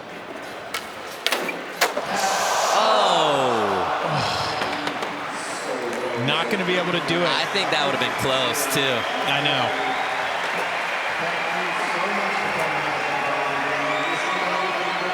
Oh, he's going back for more. Tried to do it for the crowd.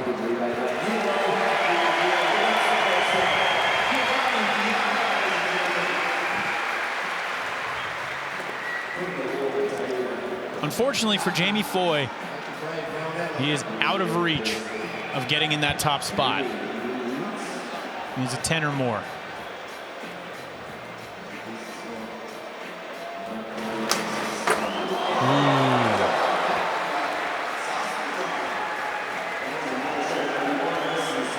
A good showing for Jamie, though.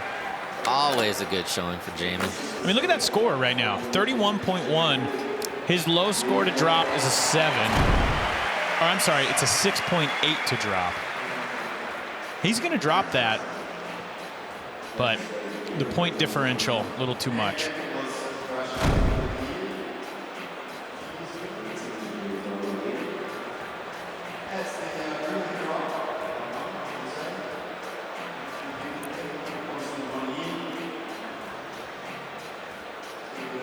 Scores in, 8 even. Jamie Foy, 32.3. Always good to see Jamie out here. There's Nigel Houston coming up in the next group, getting ready, seeing what scores are. All right, here and we it's go. a battle. This is a battle. Deshaun trying to drop an 8.3.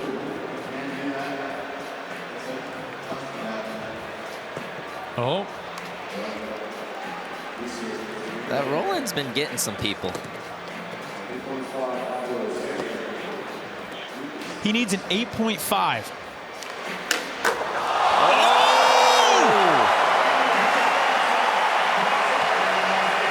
You think that's it? Board. I think that's it. I agree. I think that's going to do it.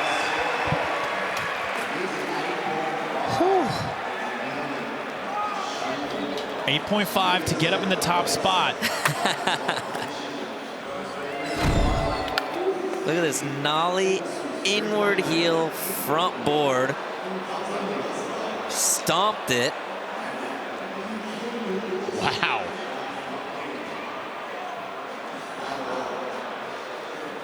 I love that reaction.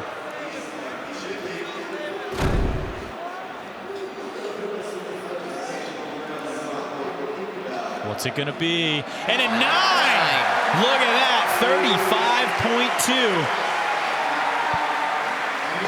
But, and there's a big but right here. Lucas's low score is a 7.6. So he has more wiggle room to get in there.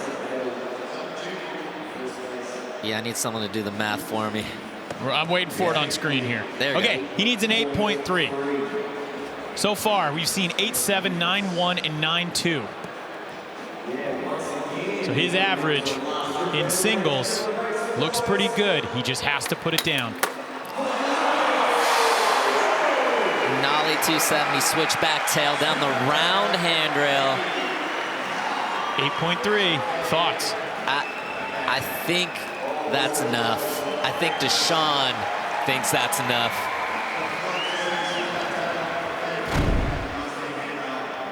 Really hard trick right here. Nollie 270, and he did it so good. Real minimal wheel, straight into the switchback tail.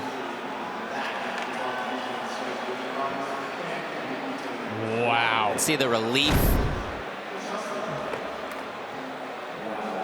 Couple high pressure situations right out of the gate. Hey, this is not easy to get in there. Can he do it? 8.8. Lucas Rebello does it. He is going to move on into the finals, and Deshaun Jordan is going to have to hang tight with that score of a 35.2 to see if he's going to have the opportunity to make it in as the second chance qualifier.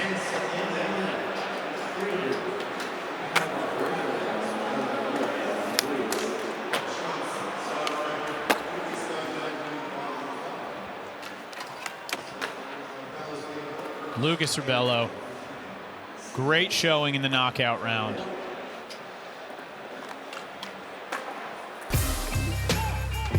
This is the second chance leaderboard. Deshaun now bumping Daiki Ikeda out. He will not be moving on. Deshaun setting the bar 35.2. So now he has to just sit by and wait. We got a lot of really good skaters still yet to come.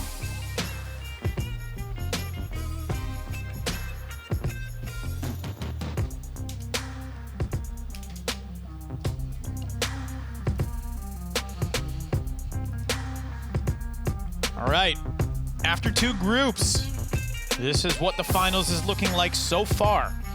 Yuto Horigome, Kairi Netsuki, and Lucas Rebello. We have two more groups ahead. Those winners are going to be moved on right to the final. And then, at this moment, Deshaun Jordan is looking like our second chance winner, but it is still far from over. This is group number 4. This is going to be our final group. We've got Shane O'Neill in there, Australian skateboarding legend. Ooh. So excited to see him on a course that seems perfect for him. But coming up next, we've got group number 3.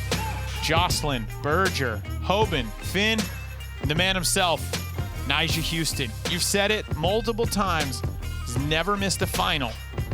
Is today going to be the day, or is he going to be sailing on? We're going to find out shortly. Stick around, everyone. Grab yourself a bev. Group number 3 is going to be underway after this.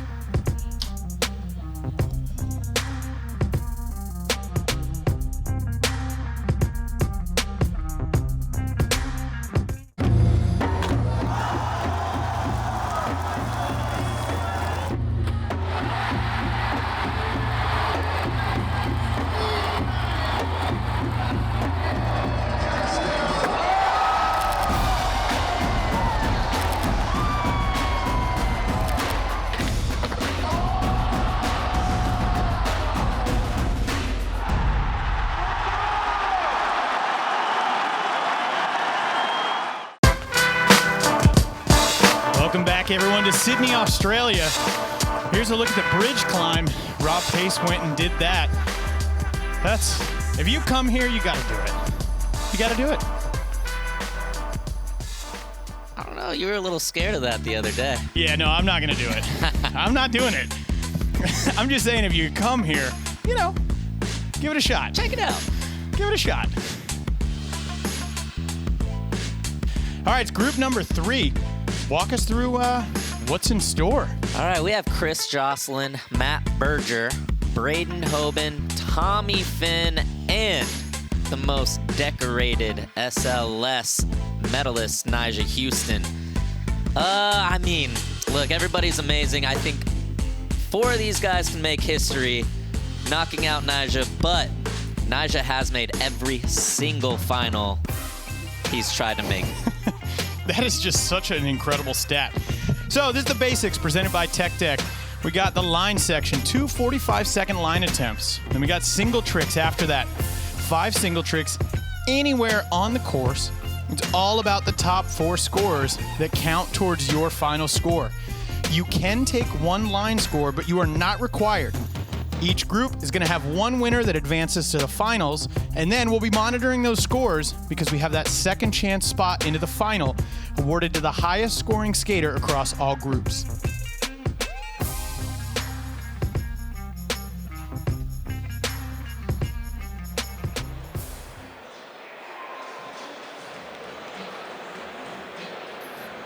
Woo, the crowd is filling in.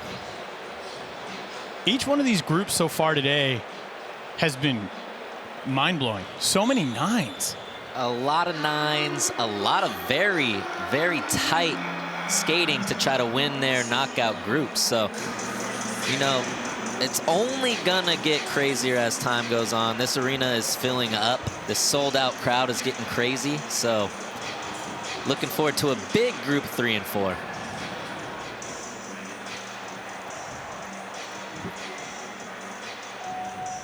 All right, let's meet group number 3. From Hawaiian Gardens, California, 27 years old, we've got Chris Jocelyn.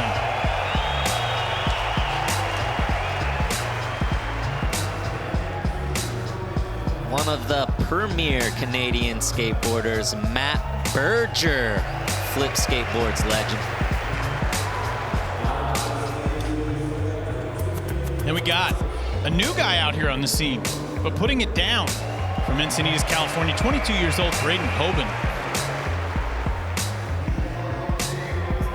And somewhat of a familiar face, Tommy Finn, Australian local, hearing it from the crowd.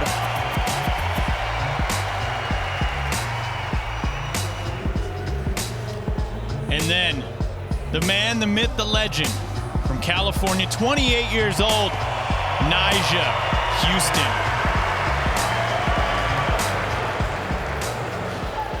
Now, we talked about him. Braden Hoban had one of the greatest rookie seasons in SLS last year. Let's hear his take on that in this Pro Perspective presented by Cup Noodles.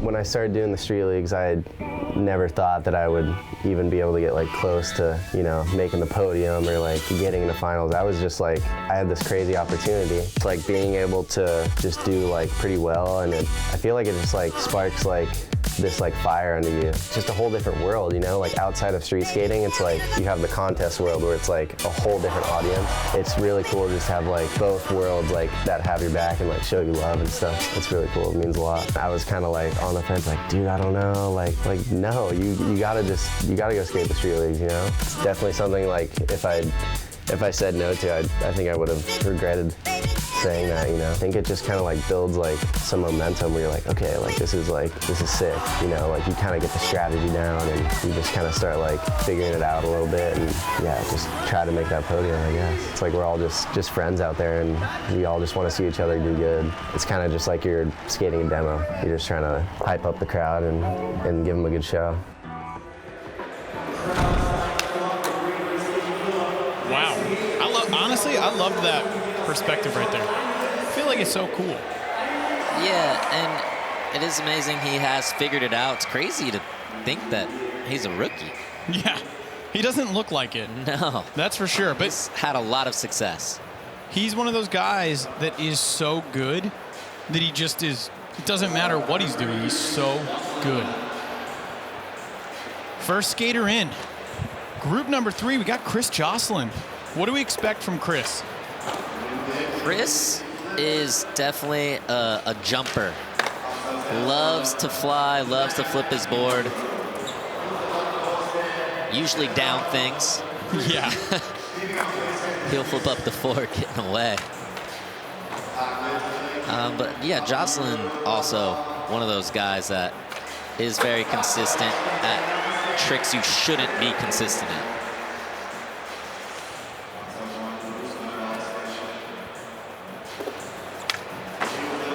There we go, making up for that heel flip. Getting revenge on the heel flip.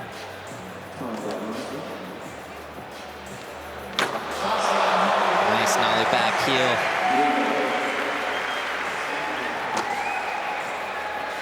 Maybe a switch flip right there? Good tell.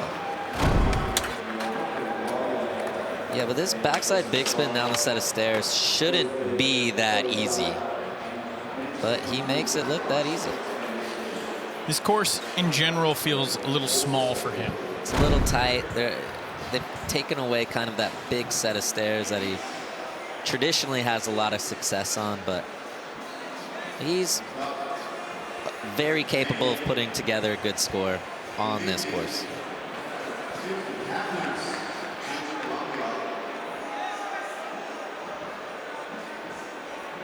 Introductory line, 6.2. Had that fall on the heel flip. That's fair. Next up, Matt Berger.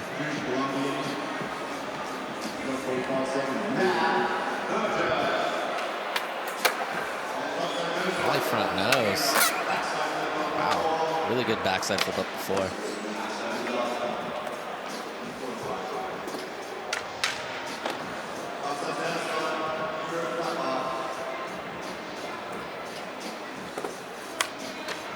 Ooh, that was well done.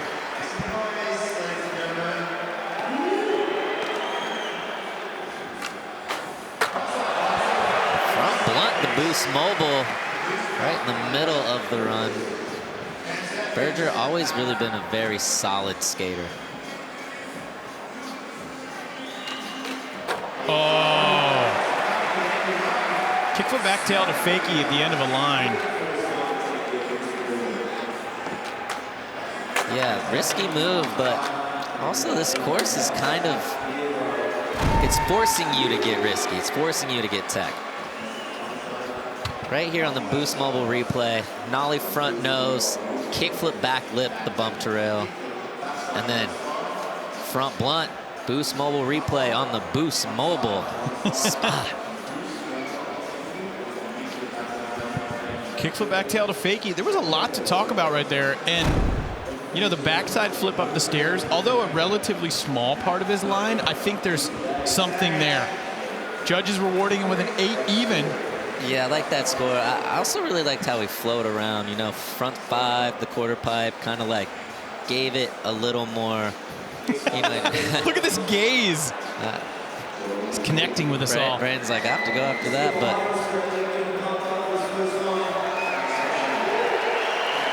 you can hear it. The crowd's excited to see him.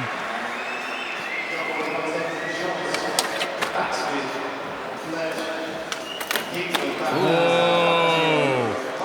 Yeah, look it. We haven't seen anyone flip in on that obstacle yet today. And impossible up the 4.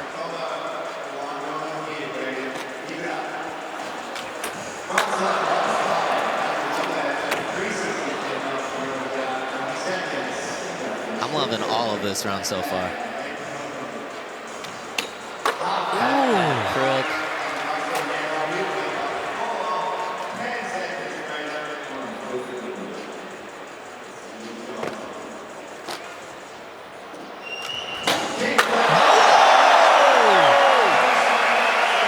Talk about an ender.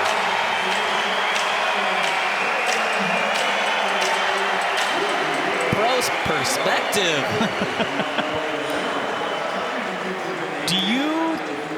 I loved it. I thought it was amazing.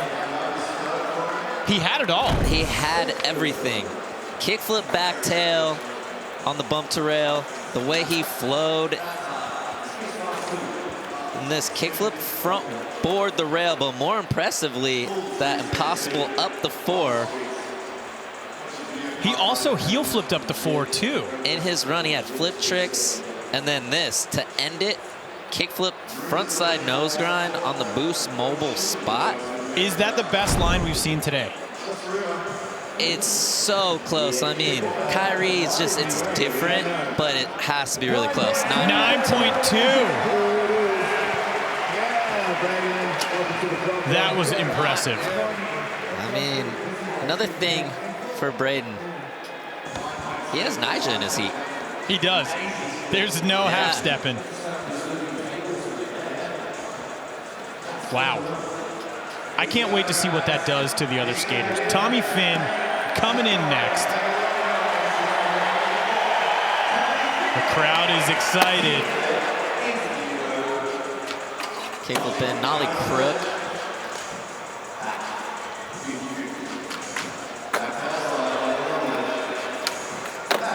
Wow, that was beautiful.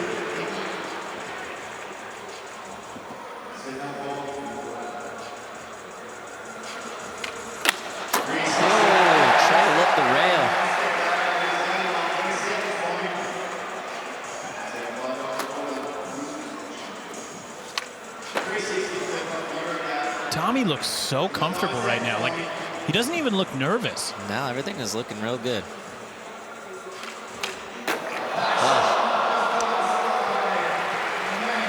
Backside nose blunt sliding out.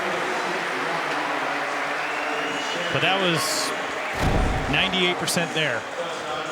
This backside flip doesn't get much better than that.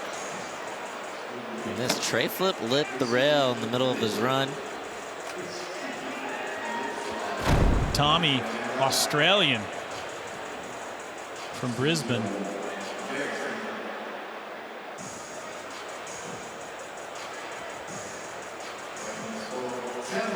$7.6. 7.6 with the fall is phenomenal. Yeah, yeah, it is. All right, Nyjah Houston. 9.2 on the scoreboard for Braden. What is he going to bring?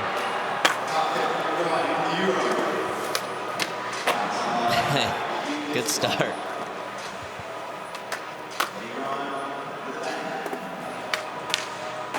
Ooh. A little front crook pop out. Switch front blunt the rail. Makes that look easy. That's not that easy.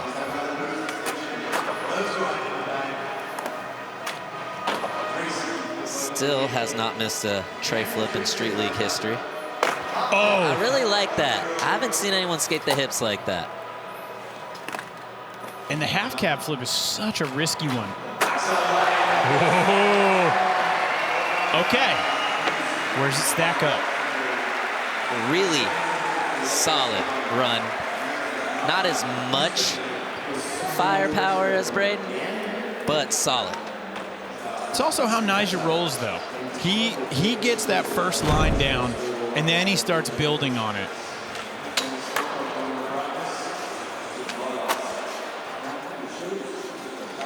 Look at this front crook pop out.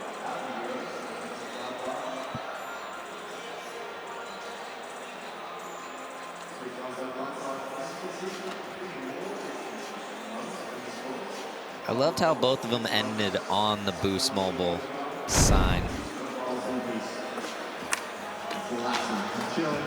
8.8. That's going to work in his favor. And traditionally, he comes in for that second line and he builds on it and tries to grow that score.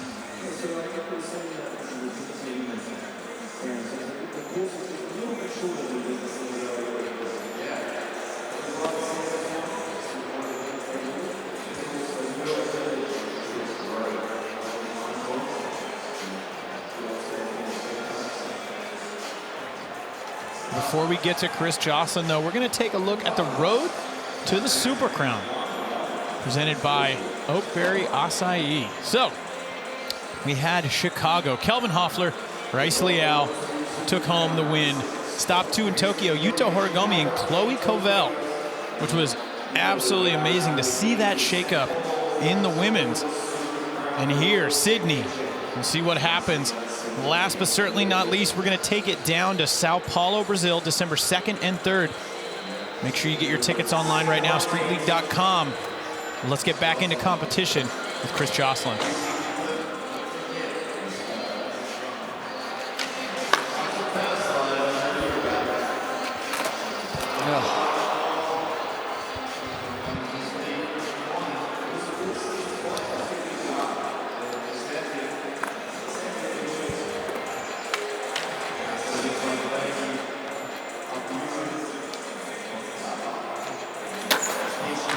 For that big flip.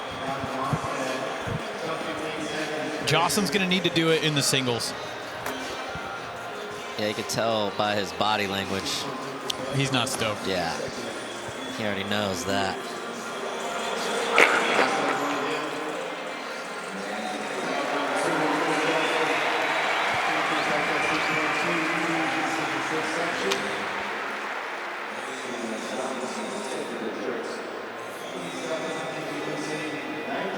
Joslin going to stick with that first line score.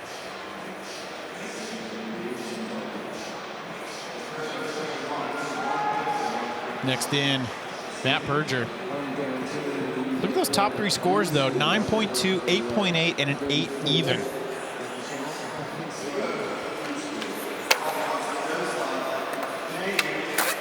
Backside flip is sketchy. Yeah.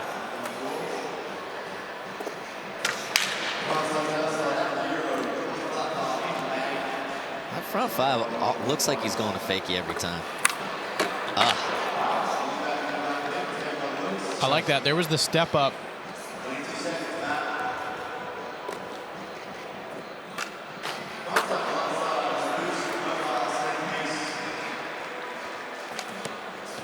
He is so gnarly.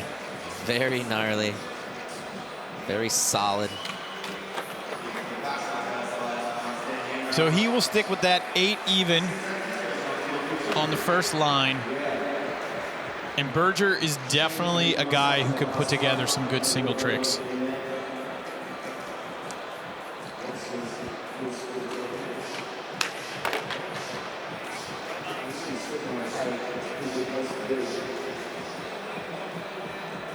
.8.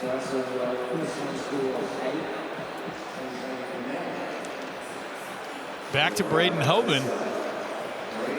I'm excited to see where he can make this line better. Me too. I know he has. I'm like, how does he do it? It's like everything was already kind of crazy. The fact that he's done 2 kickflip back tails on that in a row, to me, is pretty mind-blowing. Well, there you go. There's a step up. Ah, impossible getting away. Yeah. Kind of a tall order to outdo a 9.2. So that's going to be a no right there. The 9.2 is going to hold.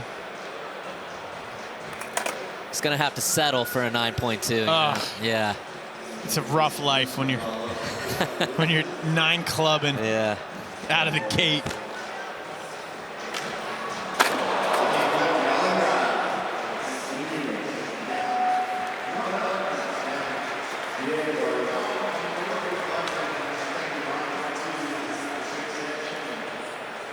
We got 2 more skaters.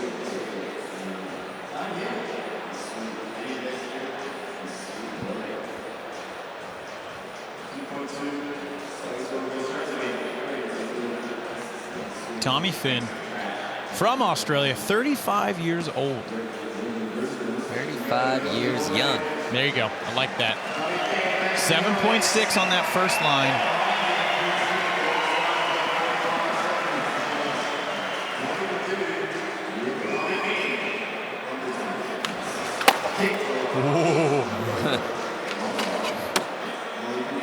Number 2, Tommy made the finals in Tokyo.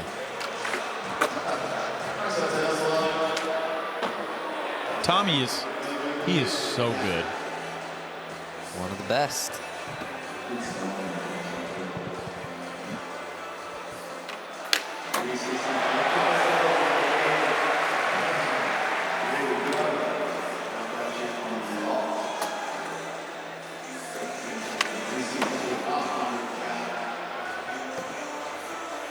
Let's see if he can finish out this run.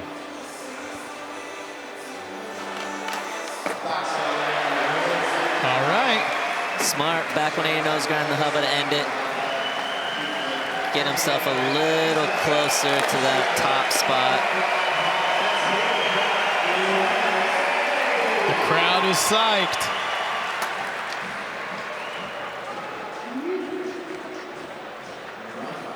Is that the fan?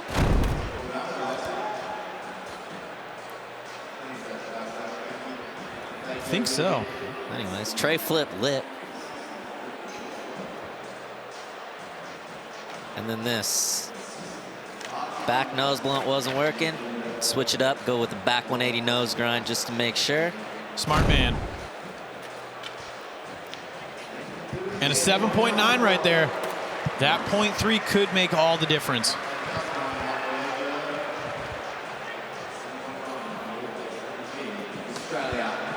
All right.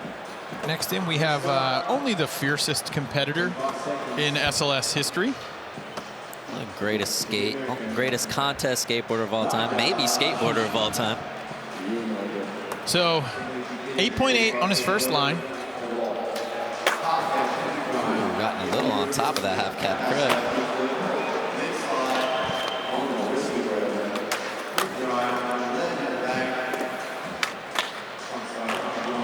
Grinding that front crook a little bit longer.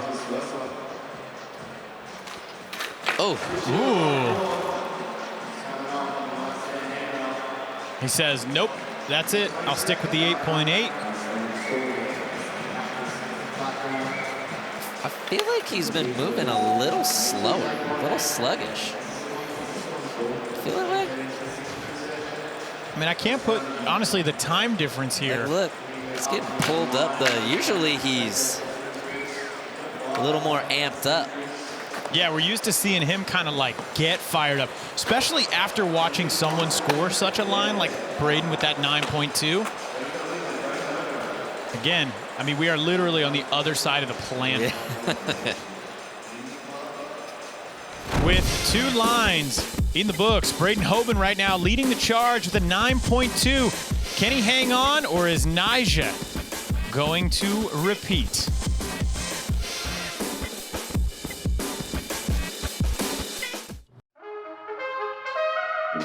Hey guys, it's Kelly Hart. You know why I'm here. The trick of the year is back. It's year 8, and this year is going to be great. Hey, guys.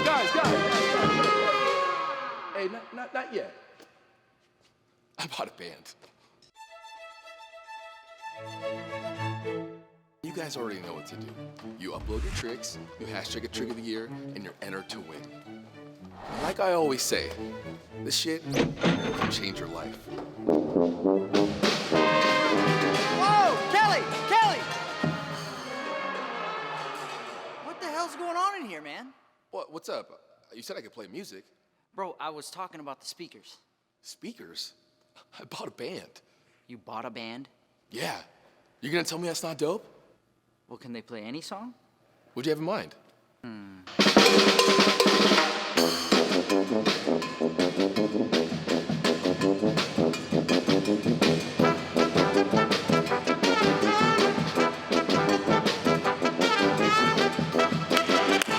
Okay, Kelly, I gotta hand it to you, man.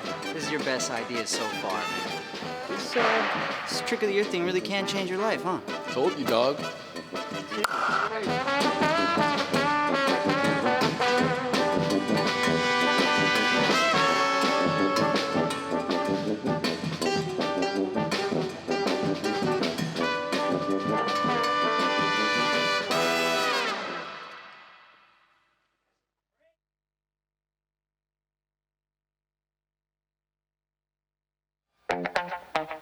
Welcome back, everyone, to Sydney, Australia. Today, the wonderful hosts of SLS Championship Tour stop number 3. Sydney is the major events capital of the Asian Pacific, hosting exclusive international sporting events like SLS, Australian premieres of blockbuster musicals, and a world-class calendar of cultural events, including Sydney Festival, Mardi Gras, and the world-renowned Vivid Sydney, delivering more than $1 billion into the local economy. Not a bad place for some street skating either. No, they produce some good street spots. That's for sure. We are here in the Ken Rosewell Arena. And this is the start list re-rack presented by Boost Mobile. We're going to run in reverse order of where everyone sits right now. Chris Joslin, Tommy Finn, Matt Berger, Nyjah Houston in second place, and Braden Hoban coming out swinging with that 9.2. Sean, we talked just moments ago about Nyjah, not his normal self out there. Alex White's down on the course. She's got a report for us. What's going on with Nyjah, Alex? Well, Sean, Andrew, I think you guys are right in kind of reading Nyjah's body language. Turns out that yesterday he ate something wrong, got some food poisoning, was vomiting. It's on his Instagram if you want to see the rest of the story. But yeah, he's moving a little slow, but he didn't want to bow out. And I would say that he's still in a pretty good spot despite the illness. Thank you for that. Man, that's such a bummer. Like, it's one thing if you fall. It's totally another to be like, oh, I just ate this food that didn't agree with me. Well, it's part of sports. It happens. And Nyjah will get through this. 8.8. He's sitting in an okay spot. But we have my man Braden Hoban with the 9.2 in the lead right now. It's officially time to start off our single tricks. Chris Joslin.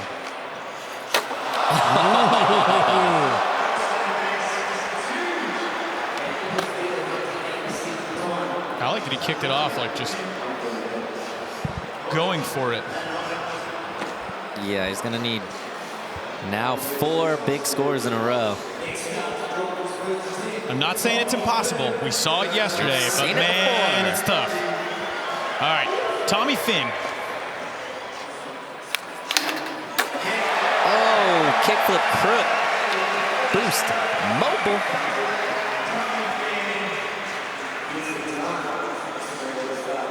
Let's look at this. Maybe not the lock he wanted, but still very good. Kick, flip, crook. Let's look at this angle. Good flick. Oh, no, that got there. That pinched. Yep. That was Did perfect. it with some finesse.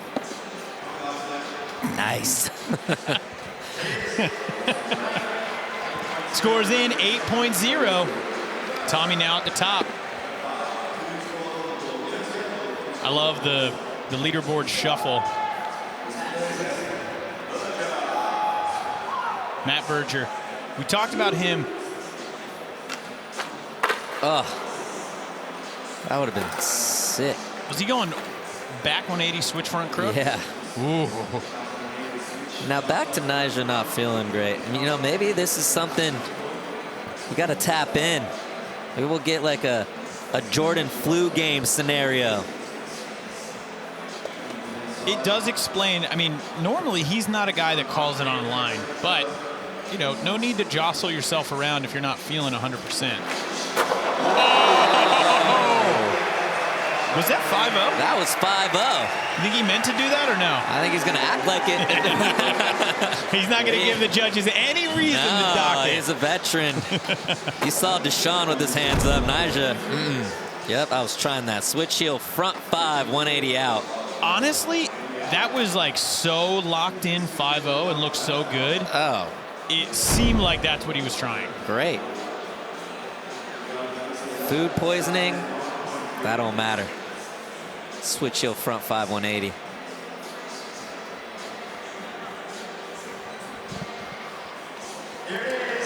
Nine club. Wow.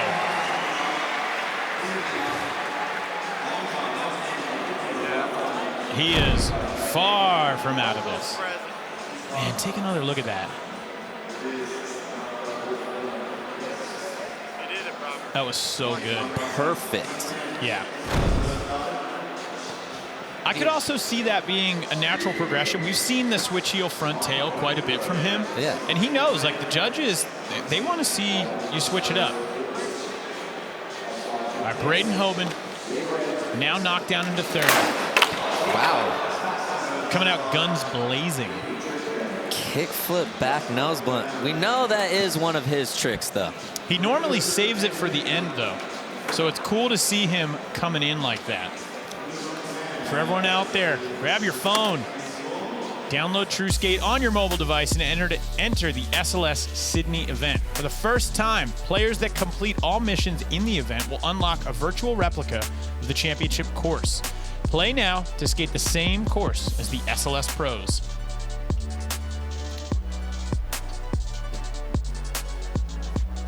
You can also have the style that you likely wish you had in real life in the game.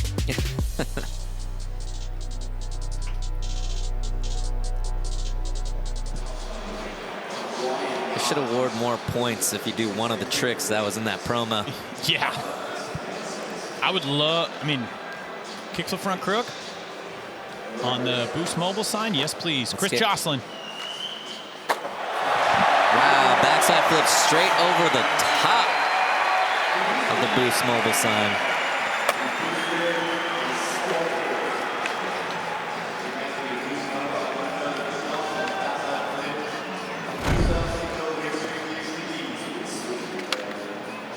Really well done right there.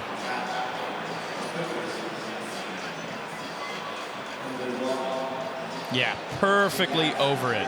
No, he didn't skip any of the sign. No, Mario got a pretty good score for that frontside flip. Backside flip's definitely a lot more elevated, so. 8 even. 8 even. He is not out of this. It's just pressure cooker situation. Here we go. We're getting a little bit of crowd noise. Yes. Can't really see the judges' booth, but it is right in the middle of the crowd, too. Be watching for some tins flying up there. All right, Tommy Finn, right now in second place, score of an 8 on his first single. Yes! That was beautiful, Sean. Perfect. It's cool to see how comfortable he is. I mean, being Australian and coming in, we've talked about how that can make such a huge difference with pressure, but he looks cool as a cucumber. Yeah, he's handling it well. You know, some people, it hurts some people and helps others, and it's definitely helping Tommy Finn right now.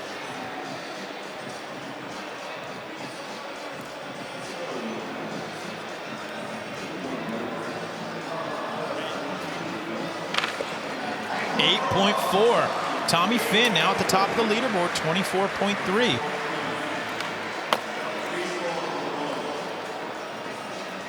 Matt Berger in for his second attempt.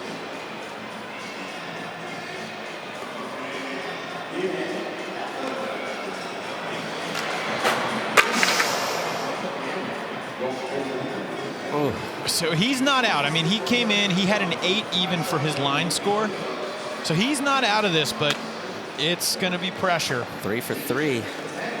Nyjah Houston, right now sitting in second place, needs a 6.6 to get up into first. But really just looking to get that third score on the board right now.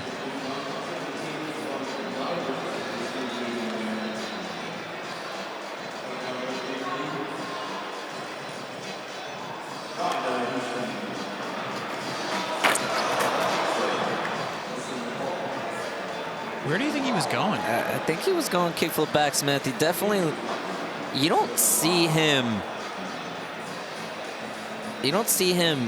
miss a kickflip that bad. No. That looked uncharacteristic. All right, Braden's in. That's going to put a lot of pressure on Braden as well. He's got to get the next score on the board. And although he posts a high one, I'll be interested to see if he switches up that strategy. Chris Jocelyn right now needs a 3.7 to get into second place.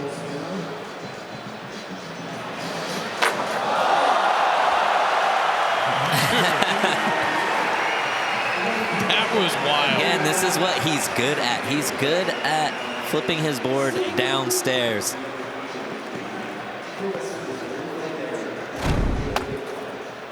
Look at this, nollie inward heel, back one.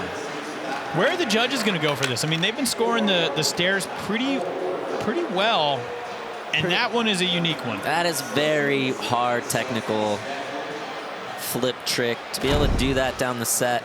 Also has a little opening too. 8.7. Great score.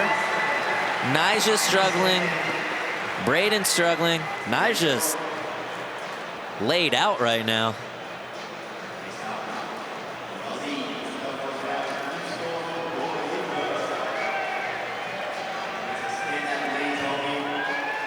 Tommy Finn coming in for attempt number 3. Oh.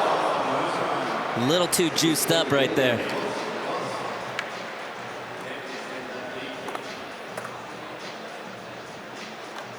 Almost flew over the whole Boost Mobile sign. Next up, Matt Berger.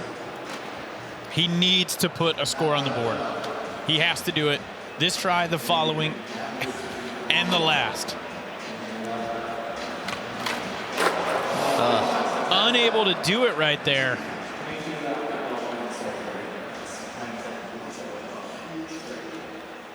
This contest, it's so, the margin for error is so small. You can be ripping and just 3 tricks and it's over. All right, Nyjah needs to get that second single trick score on the board.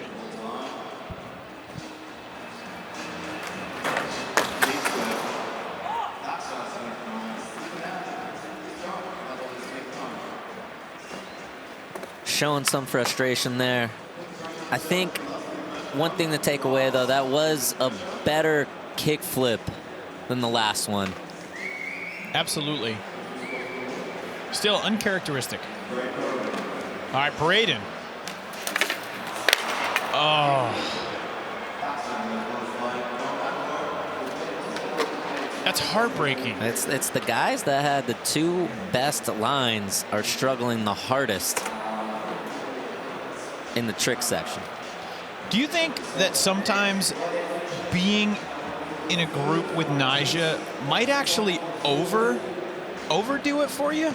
Yeah, I think Braden had a game plan for Nyjah to be on. Oh, Jocelyn almost doing that bigger flip. But it's also one of those things with Braden, kind of, you know, you're skating with him, you're watching him. He should know. Yeah. Nyjah's not fully himself right now.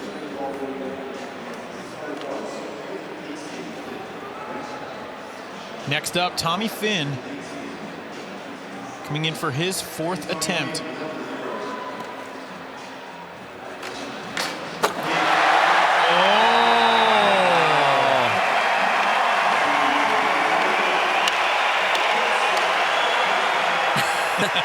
You are right, Braden.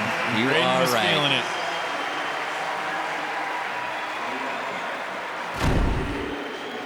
Although Braden did do that in his run, but his line. Still. So well done, though, for Tommy. Amazing. Kickflip front side nose grind. Boost mobile. Also, to do it in that scenario, being from Australia, in this environment, for the crowd. 8.3. Tommy Finn at the top.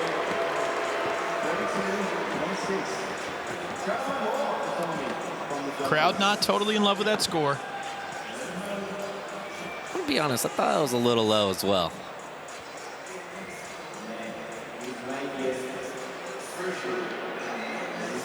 Next up, Matt Berger. He needs a 9.9 for 3rd.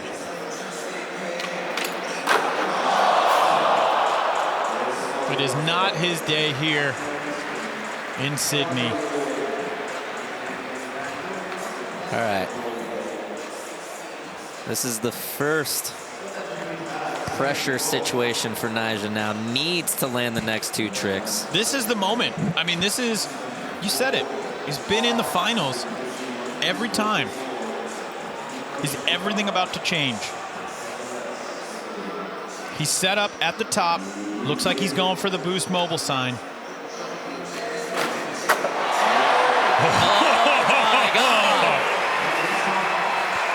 This guy. This is the Jordan flu game equivalent. Honestly, it's so nice to see that smile right there. He knows he's not out, but he's going to have to work for it still. I mean, Tommy is, he is up there. I mean, kickflip, backsmith, the boost mobile sign on the boost mobile replay. Perfectly dipped. Yeah, he legitimately did that so well. 8.8. Nyjah Houston now in second place, but absolutely within striking distance. Easily. Unfortunately, Braden is not going to be able to move on.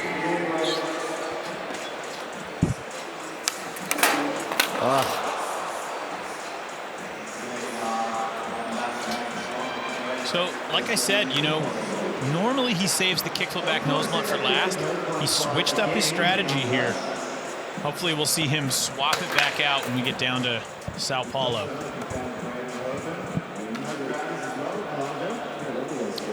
Tommy Finn, current leader.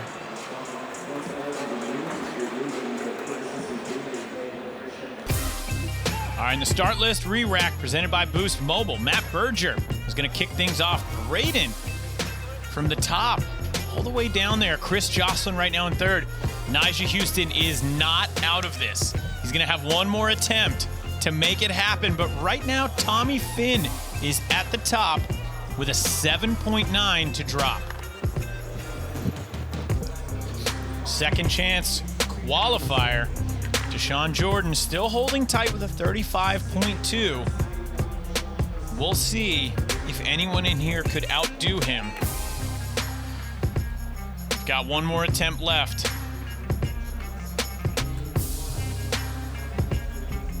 This one's going to be interesting. Yeah, it's so tight up there. I'm real curious on Nyjah's mental right now. I wonder if he's going to kind of take a page out of someone else's book. Would they see what has scored? Or if he's just going to stick to his game plan and go out for it. I think he is so strategy driven that he's going to see what he needs and he's going to adapt. Ooh. And he's seen 2 heats, so he's seen scores put up. Yeah. He's got that vantage point. Matt Berger, I love the crowd here in Sydney giving it up for him.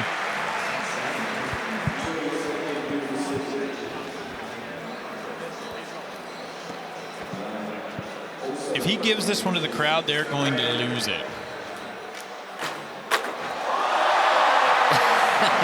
Yes. It wasn't the way he wanted to do it, but what's really cool is we're going to see what that scores, so the other skaters will have an idea. Where is he going now? Oh. You were talking about that. You were like, man, I wonder if Braden is going to go the long way to the rail.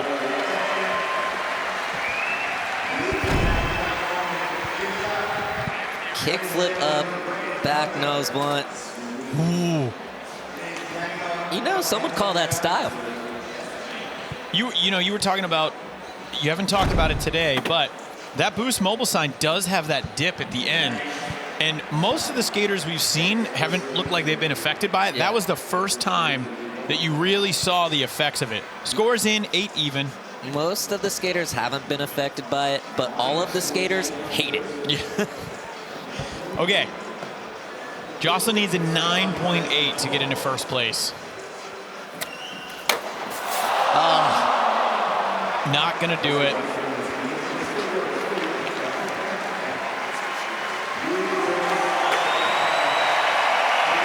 Can you hear that crowd? mean, this is the knockout rounds. Yeah. Just wait until we get into the finals. It all comes down to this. Is history going to be made right now, or can Nyjah make it through? 6.1. That's all he needs. How's he going to play it? He's going at the Boost Mobile sign. I feel like he should put the pressure on Tommy. He doesn't need to put...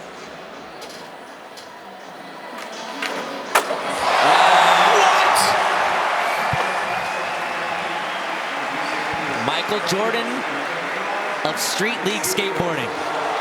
Is there anyone in Street League that can rise to the occasion when it comes to pressure the way that Nyjah Houston can? No. There you go. You're like, short answer, no. Man, that was so risky. Kickflip, back tail, fakie. Perfect. Off some food poisoning. Skated over to Tommy Finn right after, making sure Tommy's not going to do anything funny over here. I personally think that might be gnarlier than kickflip back Smith. Taking it to fakie as well. Taking it to fakie.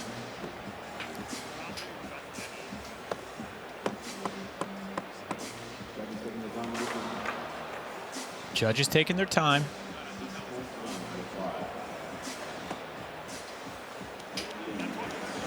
And an 8.7, Nyjah Houston at the top with a 35.3.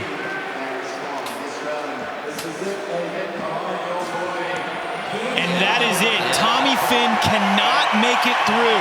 But there's a second chance. He can't win the group. Thank you for correcting me there.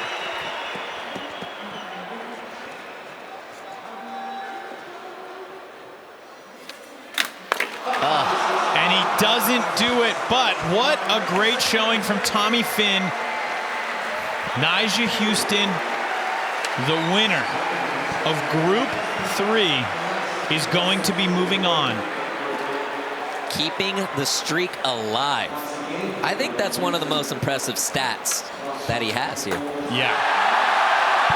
Oh, you can hear the crowd. Tommy Finn just landed that fakie tray back lip. Nyjah Houston, such an unbelievable competitor here at SLS. I mean, man, when we started this group off, he looked like he was in a tough spot. Nyjah Houston now in, joining Lucas Ribello, Kairi Natsuki, and our defending champion from Tokyo, Yuto Horigome. As of right now, with second chance, we've got Deshaun Jordan sitting there, waiting in the wing.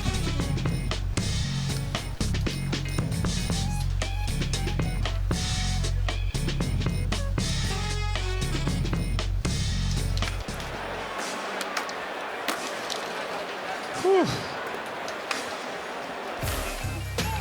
There you go. Second chance leaderboard, Deshaun Jordan right now, 35.2. Sitting at the top with only one more group left to go. We'll see if he can hang on to that spot.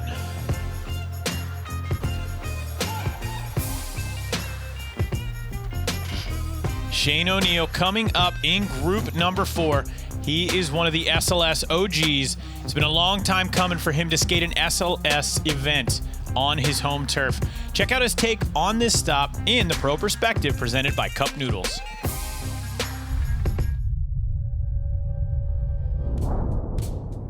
Ever since Street League started, I always wanted to be in Australia. We're obviously 10, 11, 12 years later, but for it to finally be here and I'm still skating in Street League, it's super cool, and I'm happy to have friends here for the first time. Like, I've had, obviously, my homies in the States and everything, but there's a few Aussie friends here that have never watched Street League live, and it's insane to watch live. Like, even if I don't make the cut and I'm chilling, I love watching this. The course is awesome. still out there getting used to it, but it's really fun, and it's like kind of the most unique course we've had in a minute, in my opinion, and it's really cool. I'm super surprised it's sold out quickly, but I think it's just because we haven't had events like this ever. It's been a long time since the bigger events back in Melbourne in 04, 05 and stuff, so. No, the fans around the world are all different. Japan's like super reserved, but really like happy and excited, but just in a quiet way. Brazil's insane, super loud, super happy as well, and I think Australia is going to be more on the Brazil side, a little louder, enjoying their time, and you know, like I said, it's the first time ever, so it's going to be insane.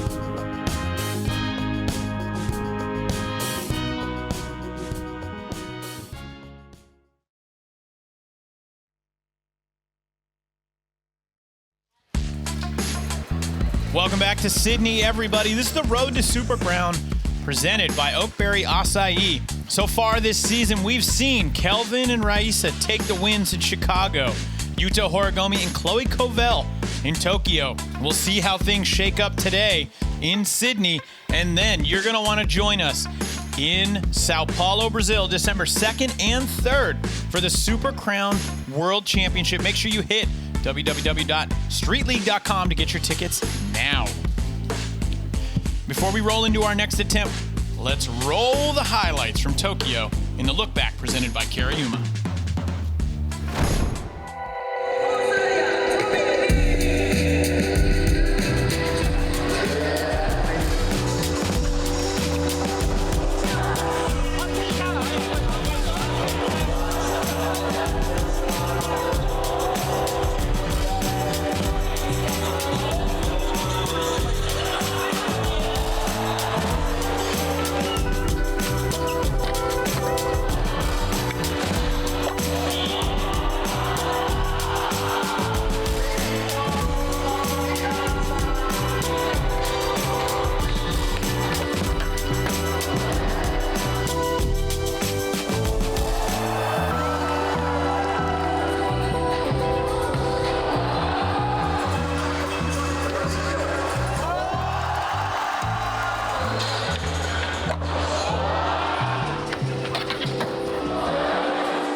Man, what a season it's been so far.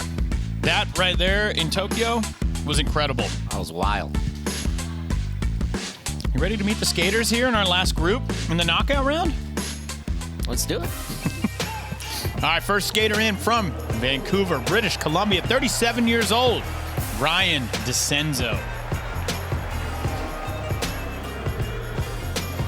Coming in next, the little Brazilian legend, Felipe Moda, coming in at 16 years old. Next up from Brazil, 32 years old, technician Felipe Gustavo. One of the biggest personalities out here, Damo Walker, age 31, from Costa Mesa. And last, but certainly not least, from Australia, 33 years old, Shane O'Neill.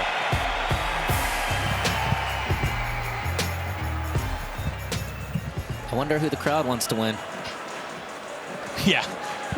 I wonder who they're pulling for in this one. All right, to everybody at home, get your tickets now for the SLS Super Crown World Championship in Sao Paulo, Brazil. We want to see you there. Log on to streetleague.com and get your tickets. If you've never been there, no better time. No. December 2nd and 3rd.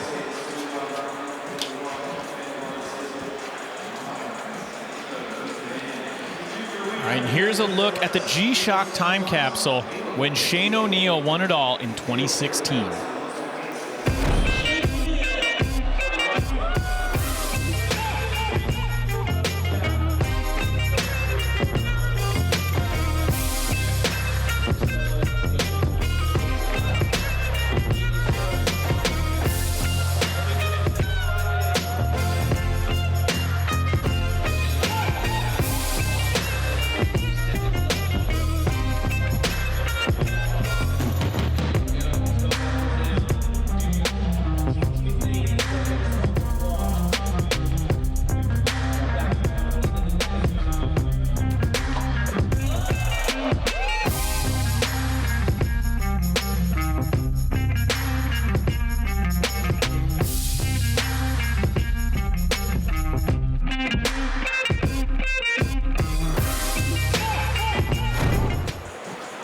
Shane O'Neill has always just been so innovative here at SLS.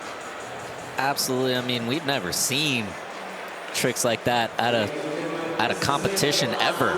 Switch big flip front board, nollie tray front board. That was just unheard of. All right, last group to go. We're starting it off with Ryan DeCenzo. Dude, the heel flip up the stairs. A heel Switch flip regular. up the stairs. Just cut it out of the lines.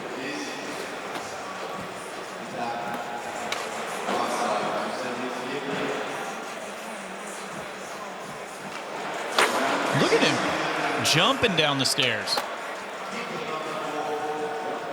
DeCenzo going flip trick heavy so far. Putting together a solid line. A little weird route right there of just a kick turn back.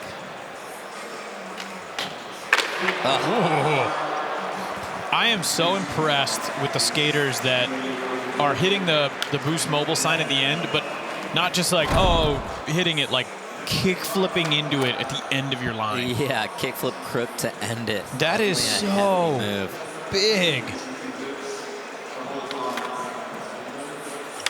Switch tail 270.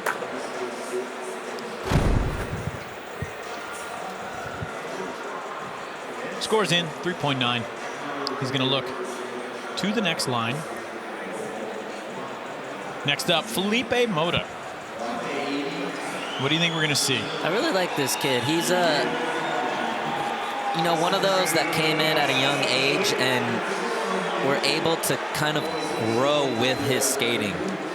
We get to see the tricks that he is evolving. His bag is getting bigger. Just missing that heel flip front board, but it seems like he always has a couple new things every single contest that he shows up to. He's definitely evolving as a skater, and you can tell that he's building confidence overall by his bag of tricks growing in his own way, not just doing what everybody else is doing. Absolutely.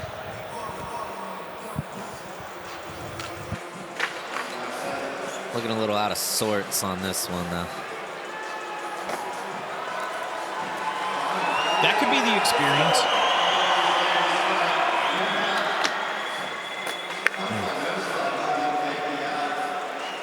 I do appreciate, though, that he kept skating. Yeah. He tried.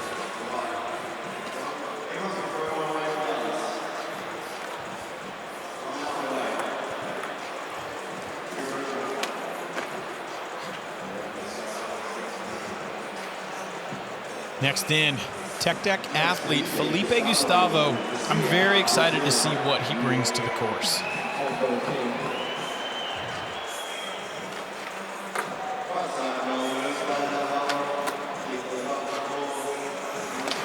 Felipe ain't gonna let that force there get him.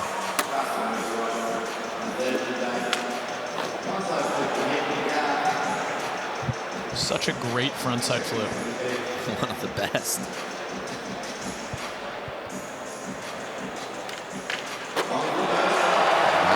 No slide the hubba, straight in the tail slide.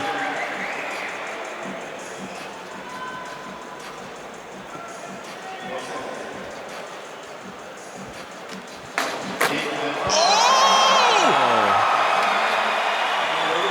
He did it! I don't know how his board held on to that one. That was both feet in the middle. He's a strong guy, too. Like, he's... You know, he works out and stuff, so it's not like he's, you know, yeah, tiny. He is very in shape. Look at this nollie flip no slide, though. Perfect in there. Let's see this kickflip crook. Good start. Flip right in there. Oh, wow. That was such an uncharacteristic land for Felipe. Not because of the trick, just because he never lands like that. No. But... it's a make. And an 8.5. Take what you get. I'm so stoked he put that one down. This is a great course for him. I'm really excited to see the tech tricks that he brings to the obstacles.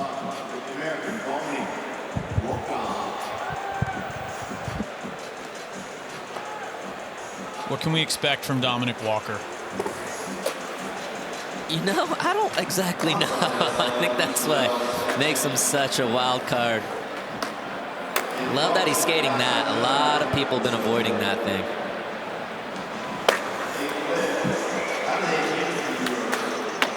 It's going a little wild right now.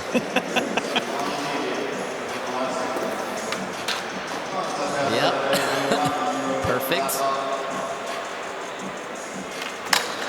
Wow.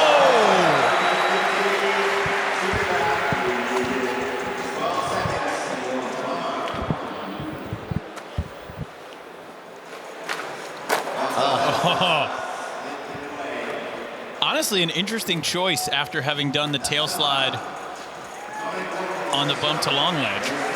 He landed things, but I don't think anything was like right. That was done so well right there. That was done well, but everything was just a little kind of crazy.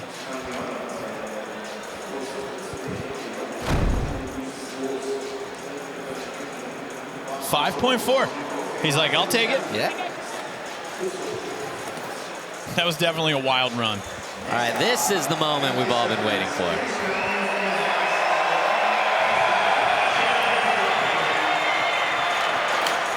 Oh!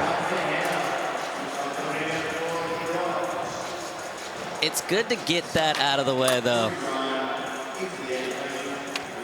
You know Shane really well. You've competed against him for years. What is going on in his head right now? All right. I've skated against Shane forever. And I've never heard him be like, I want to win a contest. He's usually like, oh, we'll see what happens. Like, I got these tricks, whatever. This time, when I talked to him today, he's like, I want to win. And it shows. Off to a good start. Off to a very good start.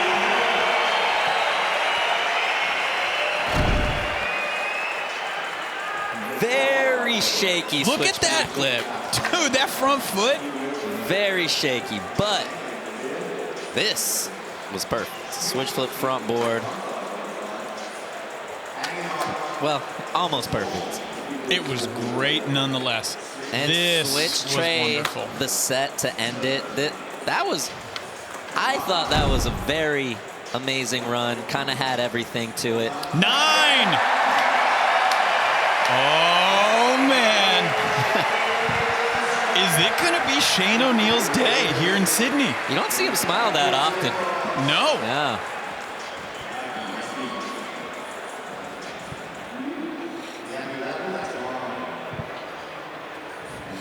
Well, that was awesome. That was great.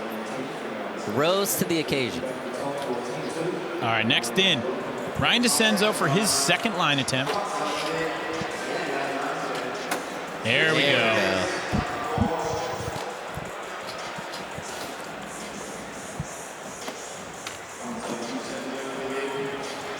I just love that front three to the carve.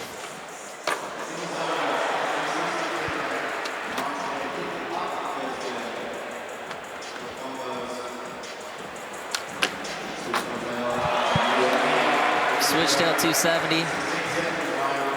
Taking that interesting route again. Yeah, I don't like that route, but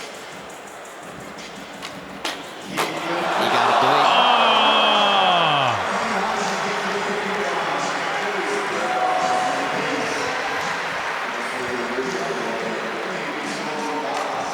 it. It was so close. All right, what did you like from that line? I liked a lot of flip tricks. So frontside flip down the set, switch heel up the 4. And then tray flip down the other stairs, kick flip up the other 4. So he had a lot. It was really cool how he kind of mirrored those both sides. I didn't like this little kind of carve in the middle of his run, but it's also really interesting to see him do that because he is such a flowy skater. 4.2. I mean, he has always excelled when it comes to lines and stuff like that. So to see him make that kind of carve was really interesting. All right, 86% consistency. Top score 9 in the lines. Average score a 4.0. We'll see what Felipe Mota's got for us here. There we go. Siski, the bump to ledge. Respect. Timid tray flip.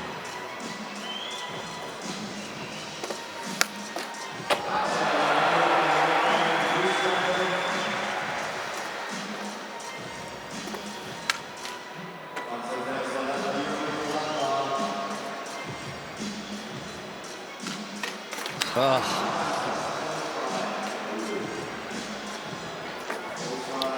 How much do you think the judges factor that in? I mean, you said timid tray flip, and it was so spot on. Like it looked like he didn't give it all the juice.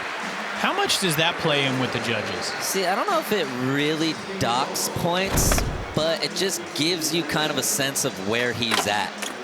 Because usually he would tray flip up and stomp it, but he just kind of, you could tell he wasn't feeling great. 3.8. He's going to have some work to do when we get into the singles.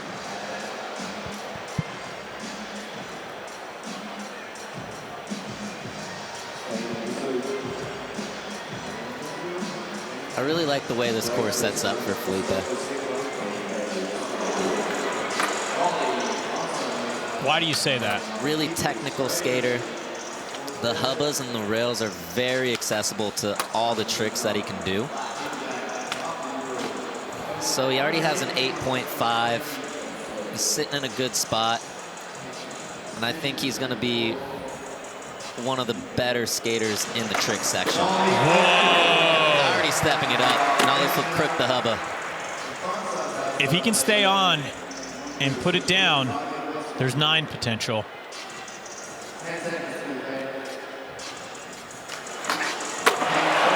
Perfect kickflip crook this time. Do you think that's enough to outdo Shane O'Neill? You know, he stepped it up with the nollie flip crook. I don't think it's that drastically different than the nollie flip no slide. I would say he's going to improve. He did clean up the kickflip crook, though. Yeah, I would give him a high 8. I don't think he's going to get past Shane, but definitely going to get a little closer. And he kind of wasted some time. There was a little bit of a, there's probably 8 seconds that he didn't really fill up. Yeah, at the end, there was definitely that lag. Kind of slow walked to the drop in, and then when he landed, he still had a solid 4 or 5 seconds left.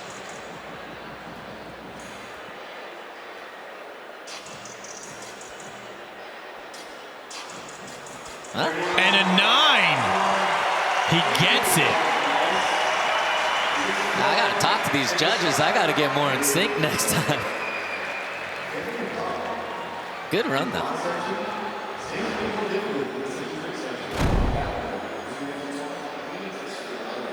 You are right. That kickflip crook, exponentially better.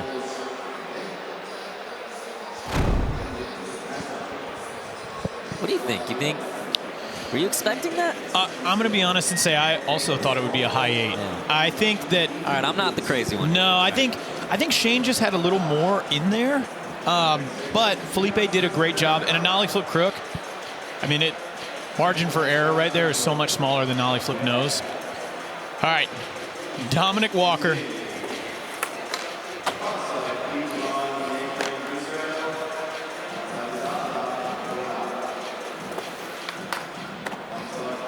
Is this a completely different run? Yes. I love that we have. Yes. I love that we have just no idea where he's going to go. Yeah, he's a wild card.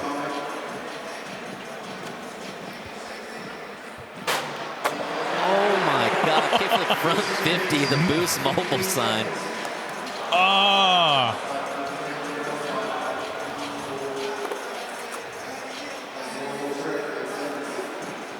Where is he gone? Does he even know? Front tail, and that's time for Dominic Walker.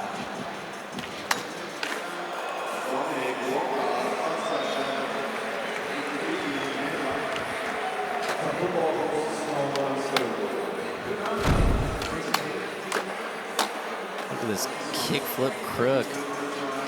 That's so good. Yeah, he was really locked in.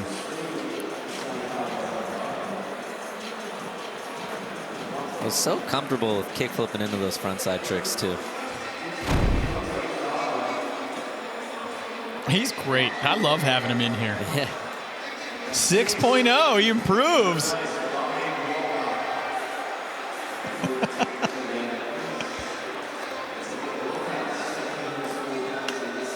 All right, and one skater left. Let's see if Shane can create a little separation. All right, top score 9.9, average trick score 7.1. It's already raising the average. What do you think we can expect from Shane? You know, all he has to do is upgrade one thing.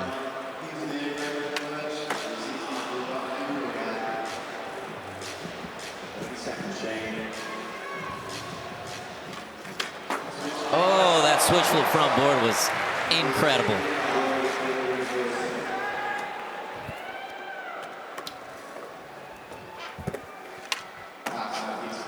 Back big up.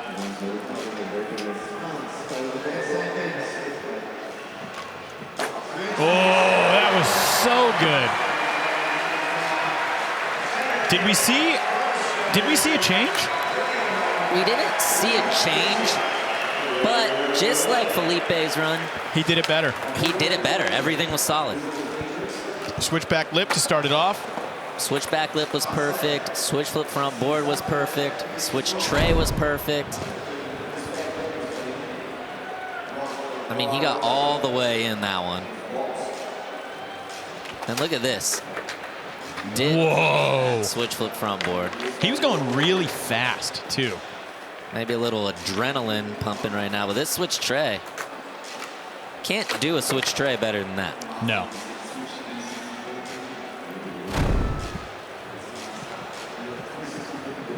And a 9.1, it improves. Shane O'Neill now atop the leaderboard. Man, we haven't seen a Shane like this in a minute.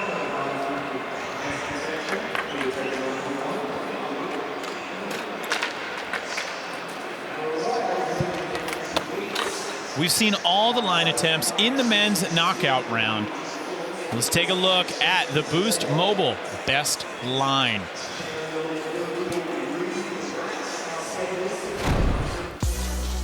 It was Kairi Netsuki, best line 9.4. This was so nuts. It had everything. Flip ins, flip outs, flip tricks.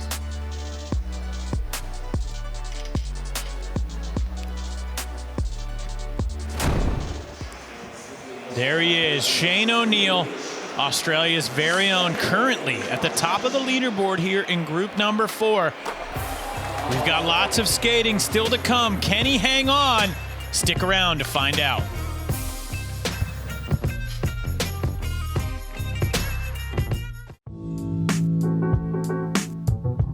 Street League Skateboarding has been brought to you by TrueSkate. Download TrueSkate and unlock the SLS Sydney course to play like a pro.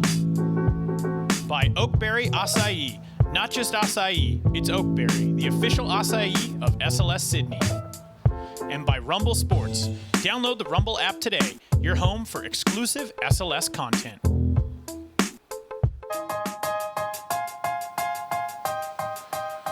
Welcome everyone back to Sydney. Land of adventure here, man. So much cool stuff to do. It's such a beautiful city too. If you are out there and you have never been, make sure you get it on the bucket list. You want to be here. You want to have fun in Sydney. Now, this is the re-rack presented by Boost Mobile. Our start list. We're going to run in reverse order of where everyone sits right now. Felipe Mota, Ryan DeCenzo, Dominic Walker, Felipe Gustavo, and Shane O'Neill sitting atop the leaderboard. Can he hang on? I can't wait to find out. And this is our second chance leaderboard. Deshaun Jordan sitting at the top right now with that 35.2. But can he hang on? Alex White, have you been able to chat with Deshaun? Can you get him on here? Well, I wish I could give you an answer to that, but Deshaun actually had to head back to the hotel to go back and get his spare boards. I talked to Jessica, the trainer, and she was like, yeah, he almost brought them. You know that thing that you do when you're going to bring something, you know you should have brought your extra boards, but then you don't? Well, anyway, he should be en route back to the stadium shortly. Can we just... Yeah. You know, Deshaun, you flew halfway across the world to come skate a contest. Maybe bring the extra boards from the hotel. Yeah, like, what's the word? It's better to have it and not use it than to not have it at all. Kids these days, you know? maybe they'll do the meeting next time and be like, okay, everyone, do you have extras? All right, Felipe Mota's going to kick it off in singles.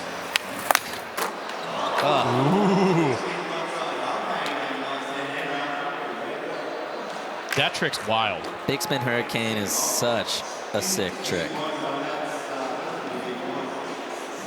Next up, Ryan DeCenzo.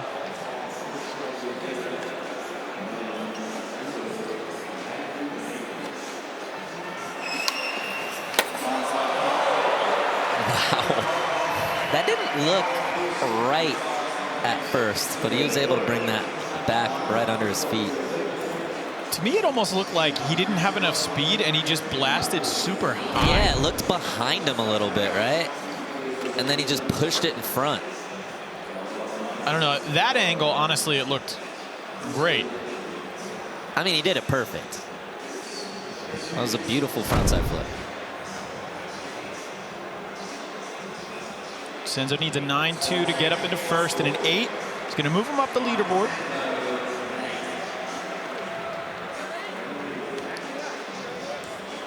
I like that. You hear him? Back me up.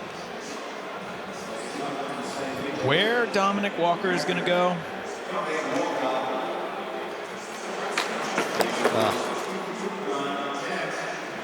Trying that kickflip crook. That's kind of been a hot trick in the contest. Yeah, you know, we were able to see it a little earlier, so everybody knows what it's going to score. Next up, Felipe Gustavo. Felipe sitting in a good spot with a 9.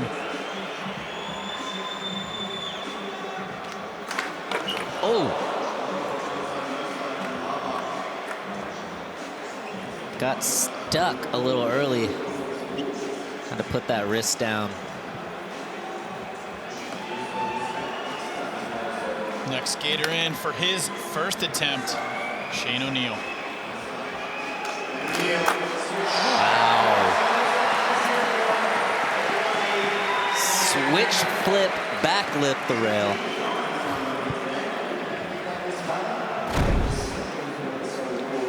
Definitely, it was not exactly how he wanted to do it, but switch flipped up.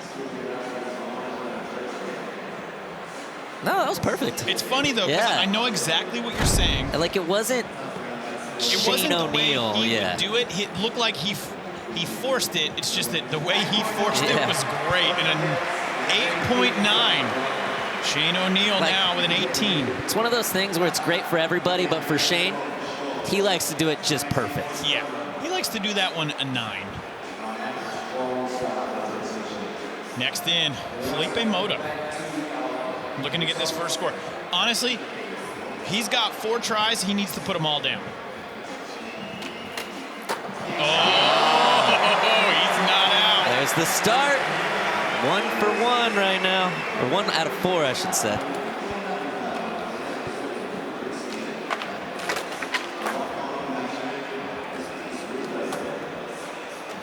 I like the way he did that. Look, this big spin locked in, and there was no slip to front board at all. So the truck stayed on all the way through, which is hard to do with a hurricane. I think that one's going to be a good score. 8.6.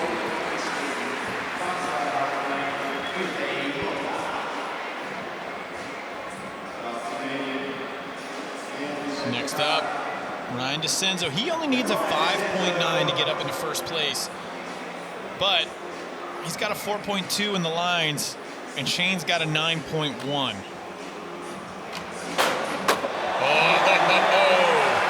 That should help.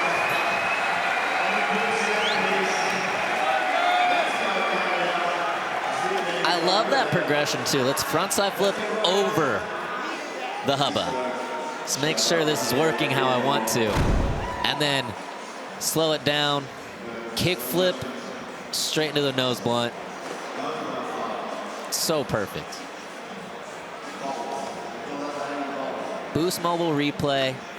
On the Boost Mobile side, once again, kickflip front nose blunt.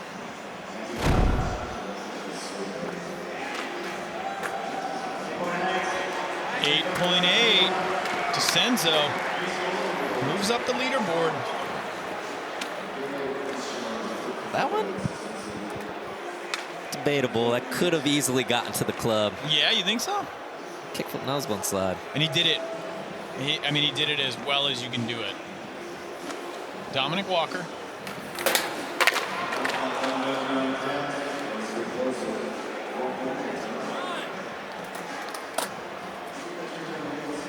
Damo's going to have to make the next 3. Felipe Gustavo. Did he have that wrist brace on before? No. Look at that consistency, too. 44%.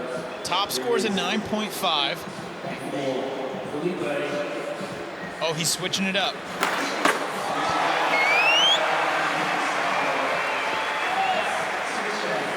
Switch flip crook the hubba. I think for a ledge skater, switch flip crook is such a respectable trick. Everyone loves that one, and he does it better than most. That was a little backside nose grind dish, but perfect. It's kind of amazing because he tried that nollie flip front nose, and those two tricks, like, neither switch flip back side crooked grind, not any easier, you know? No, but 9. after you kind of get buckled, turning your back to the hubba, it's a little harder to do that on the very next try. Makes sense. All right, let's see. Shane can keep this rolling here. I mean, Felipe's got 2 9s on the board right now.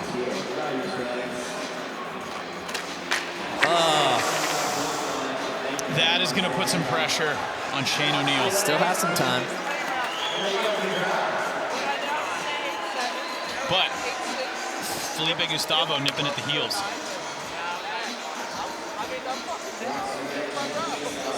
All right, Felipe Moto needs an 8.7.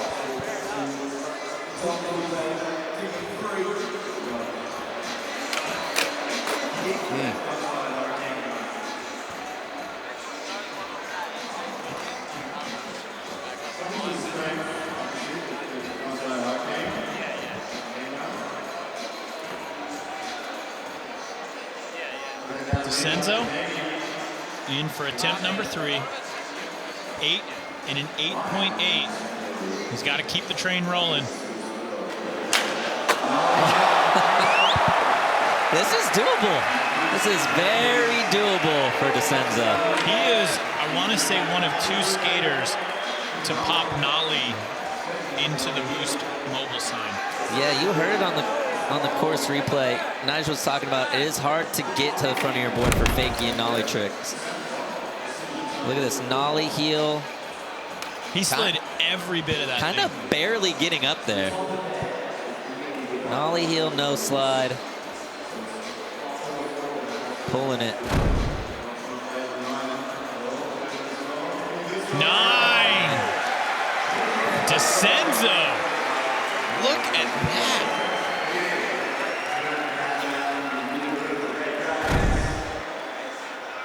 Nine club, nollie heel, no slide.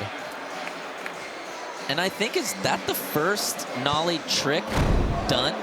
No, we saw nollie crook earlier today, okay. but I mean, there's not a lot of times in 2023 where a nollie heel flip no slide is going to be a 9 club, and that just shows you how gnarly that obstacle is.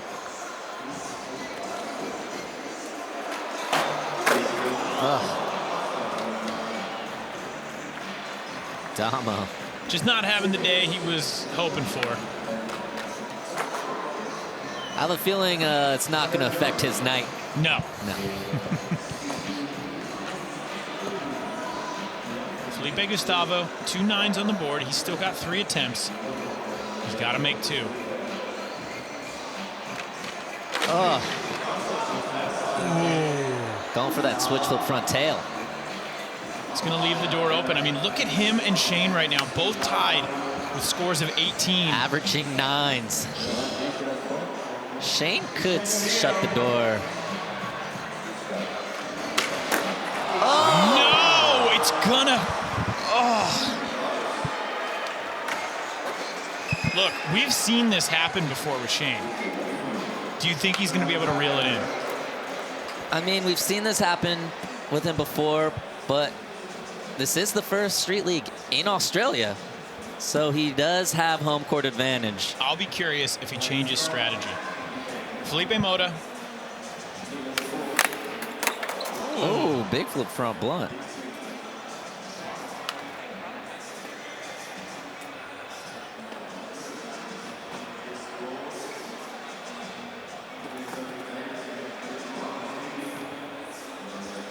DeCenzo, right now the leader. He is just having this awesome comeback in his career. I mean, he's 37 years old. Still killing it.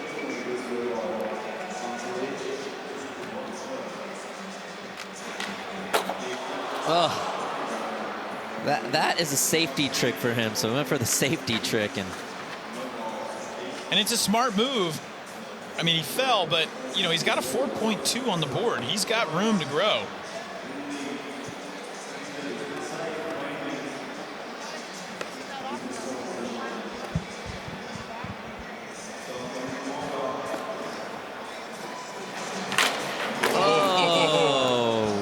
The nose still kind of stuck on him. That'll be sick, though. If he can do that just for the crowd in here, I think this place is just going to erupt. Now, here's the thing with Felipe and Shane with the re-rack. They want to do something that gives them position to see. So what you're saying is this one's really important. Yeah. Oh, he did it. Keeping his dreams alive here. So he's got 2 9s on the board. Is that enough for a 9, or is that going to get him in the 8s? Oh man, it's close. It has to be a high 8, if not a 9, but it's going to be a really good score. He did it perfect. Switch flip front tail is like psycho hard.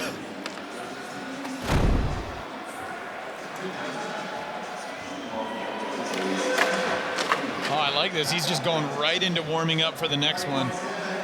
8.7. See, this is where I think Shane does need to do this switch big flip front board right now to get, because that is going to be a 9, and that'll get him into that spot where you can kind of see what Felipe does.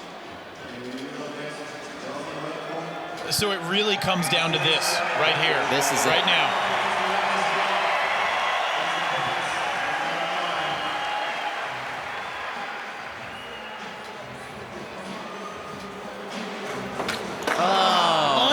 Do it. And he knows it. That's it. That is going to seal his fate.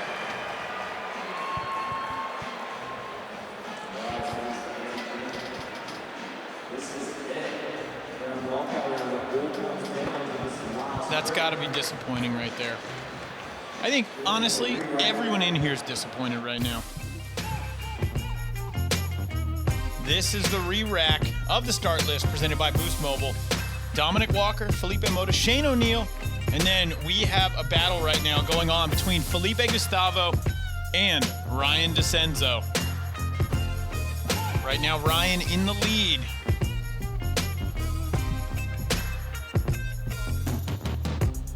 Second chance qualifier, Deshaun Jordan. I would say he's sitting there watching, but I think he's still out probably getting those boards. 35.2 is the score to beat. We're going to find out after one more try. Is Deshaun Jordan in? Or could it be Felipe Gustavo and Ryan DeCenzo?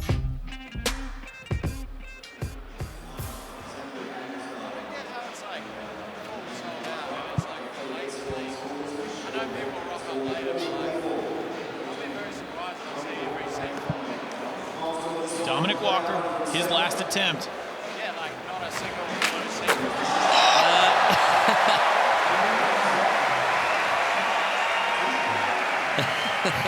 He did it.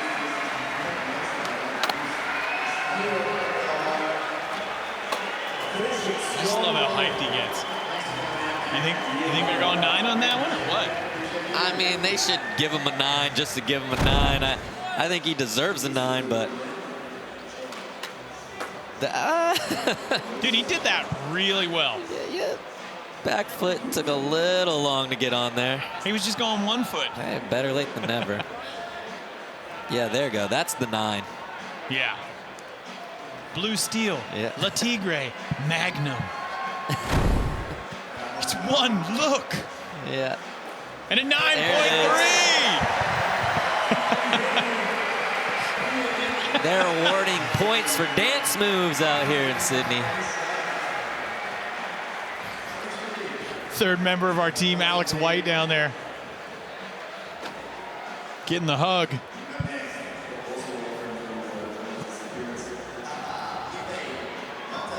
Felipe Mota.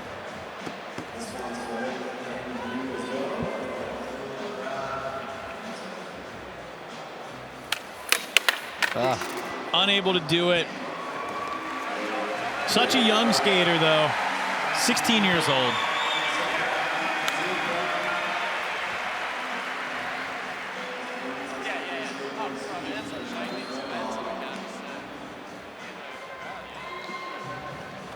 Shane O'Neill.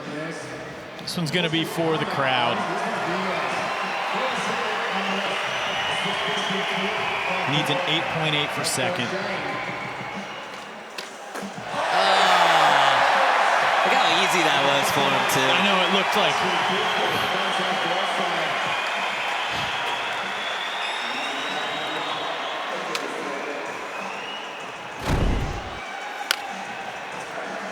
God, he did that good.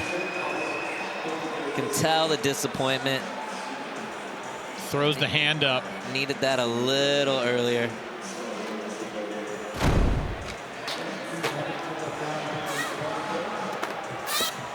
A 9.4. You know what, though? He gave the fans what they wanted. And some.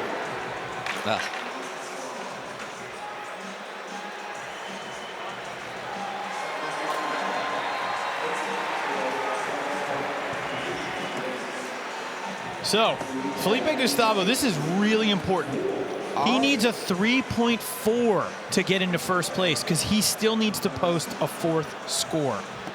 He should be looking at this 35.2. If he could just get past that. Oh, he just did it. He did it. Someone tell Deshaun he doesn't. Well, I guess Deshaun's still safe so far. We also get to settle a debate we were having off camera, talking about what's going to be harder, the nollie flip back 5 or the switch flip front tail. The judges are going to tell us. I'm claiming switch flip front tail's harder than nollie flip back 5. And you think nollie flip back 5, right? I think nollie flip back 5, but we'll see where the judges go. What, switch flip 8.7 was switch flip tail? Yep. I just think timing-wise, the nollie flip back 5. Oh, God. And an 8.8 settles the debate. Also, 0.1. Look at this, though. Felipe Gustavo up on the top of the leaderboard, 35.5. But DeCenzo, he's got to drop a 4.2. So what does he... He needs a 9.8. What does he need for 35.2, though? I mean, I guess that would be a 9.5. 5. All right. So he's basically got to go all in right here, right now.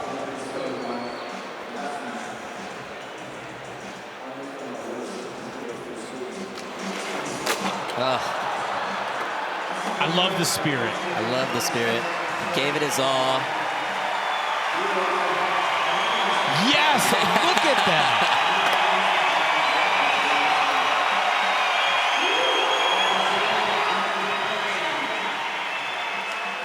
It is official. Our finals is set. Deshaun Jordan made his way in as our second chance qualifier, and Felipe Gustavo battled it out in group number 4 to make his way through.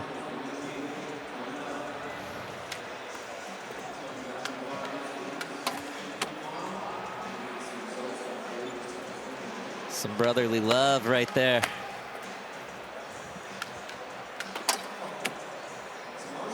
What's so incredible is, look at that. That emotion to get into the finals. Just shows you how bad these guys want to win.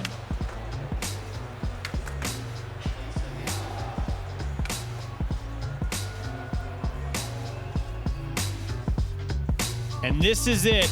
This is our finals here in Sydney. Deshaun Jordan making his way in as the second chance winner. Felipe Gustavo qualifying in right there at the end. Nyjah Houston keeping the streak alive. Lucas Rebello, Kairi Natsuki, all going to join our defending champion from Tokyo, Yuto Horigome.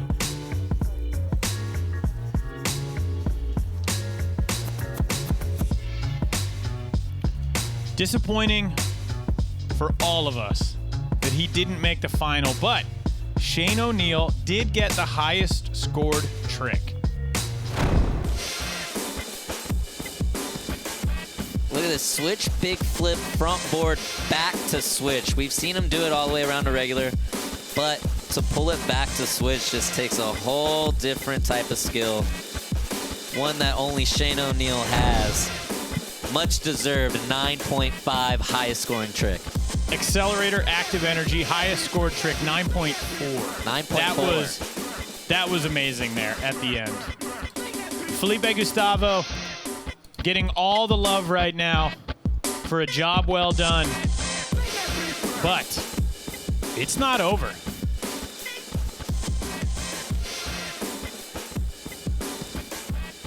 Up next, we've got the women's final here in Sydney. Paige Hine, Pamela Rosa, Raisa Leal, Rose Sweatslot, Momiji Nishia, and our defending champion, Chloe Covell. Who is going to take home the win here in Sydney? Stick around to find out. Man, what an incredible men's knockout round right there. So much great skateboarding from skaters all over the world. But we've still got the finals ahead. For myself, Andrew Cannon, Sean Malto, and Alex White, we'll see you in just a little bit for the women's final.